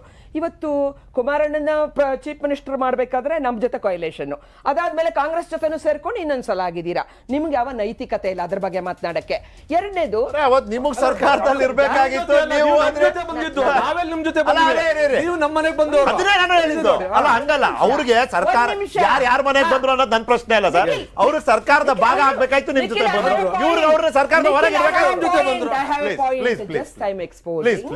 ಅವರ ನಕಲಿ ಸೆಕ್ಯುಲರಿಸಮ್ ಇದೆಯಲ್ಲ, ನಮ್ಮ ಜೊತೆ ಬಂದಾಗ, ಅಧಿಕಾರಕ್ಕೆ ಬಂದಾಗ ಅವರು ಫುಲ್ಲು ಅವಾಗ ಬಿಜೆಪಿ ಸೆಕ್ಯುಲರ್ ಆಗ್ಬಿಡತ್ತೆ. ಇವ್ರ ಜೊತೆ ಹೋದಾಗ, ನಮ್ಮ ಜೊತೆ ಬಂದ್ರೆ ಕಮ್ಯುನಲ್ ಆಗ್ಬಿಡುತ್ತೆ, ಇವ್ರ ಜೊತೆ ಹೋದಾಗ ಸೆಕ್ಯುಲರ್ ಆಗುತ್ತೆ. ಇದು ಬೇಡ. ಅಧಿಕಾರಕ್ಕೋಸ್ಕರ ನೀವೇನ್ ಬೇಕಾದ್ರೂ ಮಾಡ್ತೀರಿ, ಅಧಿಕಾರಕ್ಕೋಸ್ಕರ ನೀವು ಬಂದಿದ್ರಿ. ಒಕ್ಕಲಿಗರ ಆಸ್ಮಿತೆಯನ್ನ ಅತ್ಯಂತ ಹೆಚ್ಚು ಒಕ್ಕಲಿಗರಿಗೆ ನಮಗೆ ಅಷ್ಟು ದೊಡ್ಡ ಪ್ರಮಾಣದಲ್ಲಿ ಶಕ್ತಿ ಕೊಡದೇ ಇದ್ರು ನಾವು ಕೊಟ್ಟಿದ್ದೀವಿ. ಯಾಕಂದ್ರೆ ಆ ಸಮಾಜಕ್ಕೆ ರಾಜಕೀಯವಾದ ಒಂದು ಈ ಮೇನ್ ಸ್ಟ್ರೀಮ್ ಅಲ್ಲಿ ಅವ್ರಿಗೆ ಅವಕಾಶ ಸಿಗ್ಬೇಕು ಅನ್ನುವ ಕಾರಣಕ್ಕೆ ಸದಾನಂದ ಗೌಡ್ರು ಮುಖ್ಯಮಂತ್ರಿ, ಕುಮಾರಸ್ವಾಮಿ ಮುಖ್ಯಮಂತ್ರಿ, ಅಶೋಕ್ ಉಪಮುಖ್ಯಮಂತ್ರಿ, ಹಾಗೇನೆ ನಮ್ಮ ಅನೇಕ ಶೋಭಾ ಕೇಂದ್ರದ ಮಂತ್ರಿ, ಹಾಗೇನೆ ನಮ್ಮ CT ರವಿ ಇವತ್ತು ಮಂತ್ರಿ ಆಗಿದ್ರು, ಯೋಗೇಶ್ವರ್ ಮಂತ್ರಿ ಆಗಿದ್ರು, ಗೋಪಾಲಯ್ಯ ಮಂತ್ರಿ ಆಗಿದ್ದಾರೆ, ಸುಧಾಕರ್ ಮಂತ್ರಿ ಆಗಿದ್ದಾರೆ. ದಯವಿಟ್ಟು ಬಿಜೆಪಿಗೆ ಸಿಕ್ಕ ಅಲ್ಪ ಅವಕಾಶದಲ್ಲಿ ಅಭಿವೃದ್ಧಿಯನ್ನು ಮಾಡಿದ್ದೀವಿ, ರಾಜಕೀಯ ಸ್ಥಾನಮಾನವನ್ನು ಕೊಟ್ಟಿದ್ದೀವಿ. ಹಾಗಾಗಿ ಇವತ್ತು ನಾವು ಮೆರಿಟ್ ನ ಆಧಾರದ ಮೇಲೆ, ಅಭಿವೃದ್ಧಿ ಆಧಾರದ ಮೇಲೆ ಈ ವಿಶ್ವಾಸ. ಈಗ ಎಲ್ಲರೂ ಹೇಳಿದಿರಿ, ಐಶ್ವರ್ಯ ಕಡೆ ಮಾತಾಡ್ತಾರೆ, ಸಹನೆಯಿಂದ ನಾವು ಕೇಳ್ತೀವಿ. ಐಶ್ವರ್ಯ, ನಿಮ್ಮ ಮೇಲೆ ಒಂದು ವಿಶೇಷವಾದ ಒತ್ತಡ ಎಸ್ಪೆಷಲಿ ಇವತ್ತಿಂದ ಸ್ಟಾರ್ಟ್ ಆಗುತ್ತೆ. ಯಾಕೆ ಇನ್ 2 days ಫ್ರಮ್ ನಾವು ನರೇಂದ್ರ ಮೋದಿ ಅವರು ಲ್ಯಾಂಡ್ ಆಗ್ತಾರೆ. ಎವ್ರಿ ಆಲ್ಟರ್ನೇಟ್ ಡೇ ಅವ್ರು ಇಲ್ಲಿರ್ತಾರೆ. ಅದಾದ ನಂತರ ಪ್ರತಿದಿನ 2-3 ರ್ಯಾಲಿ ಇರುತ್ತೆ. ನಾನು ಮೊನ್ನೆ ಹೇಳಿದೆ ಒಂದು ಮಾತು, ಒಂದ್ಸತಿ ಮೋದಿ ಹಬ್ಬ ಶುರು ಆಗ್ಬಿಟ್ರೆ ಇದು ಮಾಧ್ಯಮ ಅಂತ ನೀವು ಬ್ಲೇಮ್ ಮಾಡ್ಬೋದು, ಬಟ್ ಅನ್ಫಾರ್ಚುನೇಟ್ಲಿ ಅದು ಒಂದು ಕಾರ್ಯಕ್ರಮ, ಅದನ್ನ ನಾವು ಕವರ್ ಮಾಡಲೇಬೇಕು. ಜಸ್ಟ್ ಲೈಕ್ ಹೌ ಇವತ್ತು ದೋಸೆ ಮಾಡಿದ್ರು ಪ್ರಿಯಾಂಕಾ ಗಾಂಧಿ ಅವರು, ನಾವು ಅದನ್ನು ಕವರ್ ಮಾಡಿದ್ದೀವಿ. ಆನೆಗಲ್ಲಿ ಬಾಳೆಹಣ್ಣು ತಿನ್ಸಿದ್ದಾರೆ, ನಾವು ಅದನ್ನು ಕವರ್ ಮಾಡಿದ್ದೀವಿ. ನಾನು ಕೇಳೋ ಪ್ರಶ್ನೆ ಇಷ್ಟೇ, ಸುದ್ದಿಯಲ್ಲೂ ಮೋದಿ, ಬುದ್ಧಿಯಲ್ಲೂ ಮೋದಿ ಆದರೆ ಕಾಂಗ್ರೆಸ್ಗೆ ಹೊಸ ರೀತಿಯ ಒತ್ತಡ ಶುರು ಆಗುತ್ತಾ? ಸುದ್ದಿಯಲ್ಲೂ ಮೋದಿ, ಬುದ್ಧಿಯಲ್ಲೂ ಮೋದಿ ಅಂದ್ರೆ ಇವಾಗ 865 ಹಳ್ಳಿಗಳು ನಮ್ಮ ಗಡಿ ಪ್ರದೇಶದಲ್ಲಿ ಮಹಾರಾಷ್ಟ್ರಕ್ಕೆ ಬರ್ಕೊಟ್ಟಿಟ್ಟಿದ್ರಲ್ಲ, ಅದಕ್ಕಿಂತ ಹೆಚ್ಚಾಗುತ್ತೆ. ಬಟ್ ತೇಜಸ್ವಿನಿ ಅವರು ಅಭಿವೃದ್ಧಿ ಬಗ್ಗೆ ಮಾತಾಡಿದ್ರಲ್ಲ, ನೀವು ಪ್ರಚಾರದ ಬಗ್ಗೆ ಡಿಬೇಟ್ ಮಾಡ್ತಾ ಇದ್ದೀರಾ. ಈ ಪ್ರಚಾರದ ಅಬ್ಬರದಲ್ಲಿ ಯಾವ್ದಾರೋ ಒಂದು ನಾಯಕರು ತೇಜಸ್ವಿನಿ ಅವ್ರು ಮಾತಾಡಿದ್ದು 2 ಮಾತಾಡ್ಬಿಡ್ಲಿ, ಅಭಿವೃದ್ಧಿ ಆಗಿದೆ, ಪ್ರಗತಿ ಪರವಾಗಿ ನಾವು ಸರ್ಕಾರ ನೀಡಿದೀವಿ ಅಂತ ಎಲ್ಲರೂ ಮಾತಾಡ್ಲಿ, ಎಲ್ಲೂ ಮಾತಾಡ್ತಾ ಇಲ್ಲ. ನಿಖಿಲ್ ಅವರೇ, ಹೊಟ್ಟೆಗೆ ಹಿಟ್ಟಿಲ್ಲ ಅಂದಾಗ ಯಾರು ಧರ್ಮ ಜಾತಿ ಬಗ್ಗೆ ಯೋಚನೆ ಮಾಡಲ್ಲ. ಇವತ್ತೇನಾಗಿದೆ ಅಂದಾಗ, ಸಣ್ಣ ಮಕ್ಕಳಿಗೆ ಮಧ್ಯಾಹ್ನದ ಬಿಸಿ ಊಟದಲ್ಲಿ ವ್ಯತ್ಯಾಸ ಆದಾಗ, ಅಥವಾ ಶಾಲೆ ಟೀಚರ್ ರಿಕ್ರೂಟ್ಮೆಂಟ್ ಅಲ್ಲಿ ಅನ್ಯಾಯ ಆದಾಗ, ಕಾಂಟ್ರಾಕ್ಟರ್ಗಳಿಗೆ ದುಡ್ಡಾಗದೆ ಇದ್ದಾಗ, ಕಮಿಷನ್ ಕೊಡದೆ ಇದ್ದಾಗ, ಅಥವಾ ಬಹಳಷ್ಟು ಎಲ್ಲೇ ಸನ್ನಿವೇಶ ಇವಾಗ ಪ್ರತಿಯೊಬ್ಬರಿಗೂ ಕಮಿಷನ್ ಅಲ್ಲಿ ಏನು ಕೆಲಸ ಆಗದಿದ್ದಾಗ ಜಾತಿ ಧರ್ಮದ ಬಗ್ಗೆ ಯಾರು ಯೋಚನೆ ಮಾಡಲ್ಲ. ಇವ್ರೇನ್ ಮಾಡ್ತಾ ಇದ್ದಾರೆ ಅಂದ್ರೆ, ಇಲ್ಲಿ ಇಶ್ಯೂಸ್, ವಿಚಾರಗಳು, ಏನ್ ಪ್ರಗತಿ ನಡೆದಿದೆ, ಏನ್ ಅಭಿವೃದ್ಧಿ ಆಗಿದೆ, ತೇಜಸ್ವಿನಿ ಅವ್ರು ಮಾತ್ರ ಮಾತಾಡ್ತಾ ಇದಾರೆ. ಆದ್ರೆ ಅವ್ರ ಸರ್ಕಾರದವ್ರು ಯಾರು ಮಾತಾಡ್ತಾ ಇಲ್ಲ. ಬೊಮ್ಮಾಯಿ ಅವರು ಇವತ್ತು ಮೀಸಲಾತಿ ಬಗ್ಗೆ ಮಾತಾಡ್ತಾ ಇದ್ರೆ, ಆ ಮೀಸಲಾತಿ ಮುಖಭಂಗ ನೀವಾಗ್ಲೇ ಉನ್ನತ ನ್ಯಾಯಾಲಯದಲ್ಲಿ ಏನಾಗಿದೆ ಅಂತ ಕೂಡ ನೋಡಿದ್ದೀರಾ. ನಾವು ಸರ್ವೋಚ್ಚ ನ್ಯಾಯಾಲಯದಲ್ಲಿ ಏನಾಗಿದೆ ಅಂತ ನಾವು ಕೇಳ್ತಾ ಇರೋದಿಷ್ಟೇ. ನೀವು ಬಿಜೆಪಿಯವರು ಅಚ್ಚೆ ದಿನ್ನು ವಿಕಾಸು ಡಬಲ್ ಇಂಜಿನ್ ಅಲ್ಲ ಅಂತ ಮಾತಾಡಿದವರು, ನೀವ್ ಆ ಪ್ರಗತಿ ಅಭಿವೃದ್ಧಿನ ಯಾಕೆ ತಗೊಂಡೋಗಿ ಜನದ ಮುಂದೆ ಇರ್ತಾ ಇಲ್ಲ? ನಾವ್ ಈ ದೇವಸ್ಥಾನಕ್ಕೆ ಕೊಟ್ವಿ, ಈ ಚರ್ಚಿಗೆ ಕೊಟ್ವಿ, ಈ ಮಸ್ಜಿದಿಗೆ ಕೊಟ್ವಿ ಅಂತ ಯಾಕೆ ಮಾತಾಡ್ತಿದ್ದೀರಾ? ಅಭಿವೃದ್ಧಿ and issues are what bother the human man, ಅದ್ರ ಬಗ್ಗೆ ಮಾತಾಡಿ.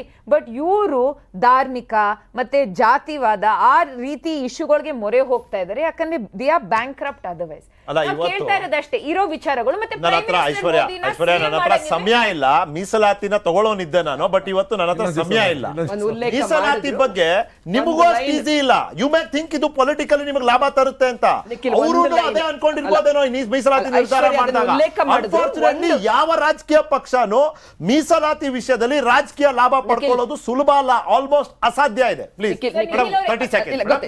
ಇಲ್ಲ ನಿಖಿಲ್, ಏನಿಲ್ಲ ಸಹೋದರಿ ಐಶ್ವರ್ಯ ಅದನ್ನ ರಿಸರ್ವೇಶನ್ ವಿಚಾರವನ್ನ ತಂದ್ರು. ನಮ್ಗೆ ಯಾವ ಮುಖಭಂಗವೂ ಆಗಿಲ್ಲ. 4 ವರ್ಷ ಲಿಂಗಾಯತ್ ಏನು ಒಂದು ಸದಾಶಿವ ಆಯೋಗದ ವರದಿ ಕೊಡಕ್ಕೆ 4 ವರ್ಷ ತಗೊಳ್ತು ಕಾಂಗ್ರೆಸ್ ಪಾರ್ಟಿ. ಲಿಂಗಾಯತ್ ಧರ್ಮ ಡಿವಿಷನ್ ಮಾಡಕ್ಕೆ 4 ತಿಂಗಳು ತಗೊಳ್ತು. ನಾನು ಹೆಚ್ಚಿಗೆ ಲಂಬಿಸಲ್ಲ. ಎಷ್ಟು ವರ್ಷದಿಂದ ಕೂತಿದ್ದು ನಾಗಮೋಹನ್ ದಾಸ್ ರಿಪೋರ್ಟ್? ಅದು ಕೊಟ್ಟಿದ್ದು ಯಡಿಯೂರಪ್ಪನವರು ಮುಖ್ಯಮಂತ್ರಿ ಆದಾಗ, ಅದು ಅನುಷ್ಠಾನಕ್ಕೆ ಬಂದಿದ್ದು ಬೊಮ್ಮಾಯಿ ಆದ್ಮೇಲೆ about 2 years ತಗೊಂಡಿದೆ. ಸುಪ್ರೀಂ ಕೋರ್ಟ್ ನಲ್ಲಿ ಅಡ್ಜರ್ನ್ಮೆಂಟ್ ಅಷ್ಟೇ ಆಗಿರೋದು. ಇಲ್ಲ. ಸುಪ್ರೀಂ ಕೋರ್ಟ್ ನಲ್ಲಿ ಮಾಡಬಾರ್ದು. ಅವ್ರು ಹೇಳ್ಬಿಡ್ಲಿ, ಪೂರ್ತಿ ಹೇಳ್ಬಿಡ್ಲಿ ಮೇಡಮ್. 30 seconds. ನಮ್ಮ ಮೀಸಲಾತಿಯ ಒಂದು ವಾಗ್ದಾನ ಏನಿದೆ, ನಾವು ಪ್ರಾಮಾಣಿಕವಾಗಿ ಮೀಸಲಾತಿಯನ್ನ ಕೊಡಬೇಕಾಗಿದೆ. ನಾವು ಕೊಡ್ತಾ ಇದ್ದೇವೆ. ನಾವು ಆರ್ಗ್ಯುಮೆಂಟ್ ಮಾಡ್ತೇವೆ. ಪ್ರಚಾರದ ವಿಷಯ ಆಗಬೇಕು. ಪವರ್ ಪ್ರಚಾರದಲ್ಲಿ ಮೀಸಲಾತಿಯ ಪವರ್ ಬಳಸ್ಕೊಳ್ಳಿ ಅಲ್ಲ. ನಮ್ಮ ವಾಗ್ದಾನದ ಬಗ್ಗೆ, ನಮ್ಮ ಮಾತಿಗೆ ನಾವು ಬದ್ಧರಾಗಿದ್ದೇವೆ.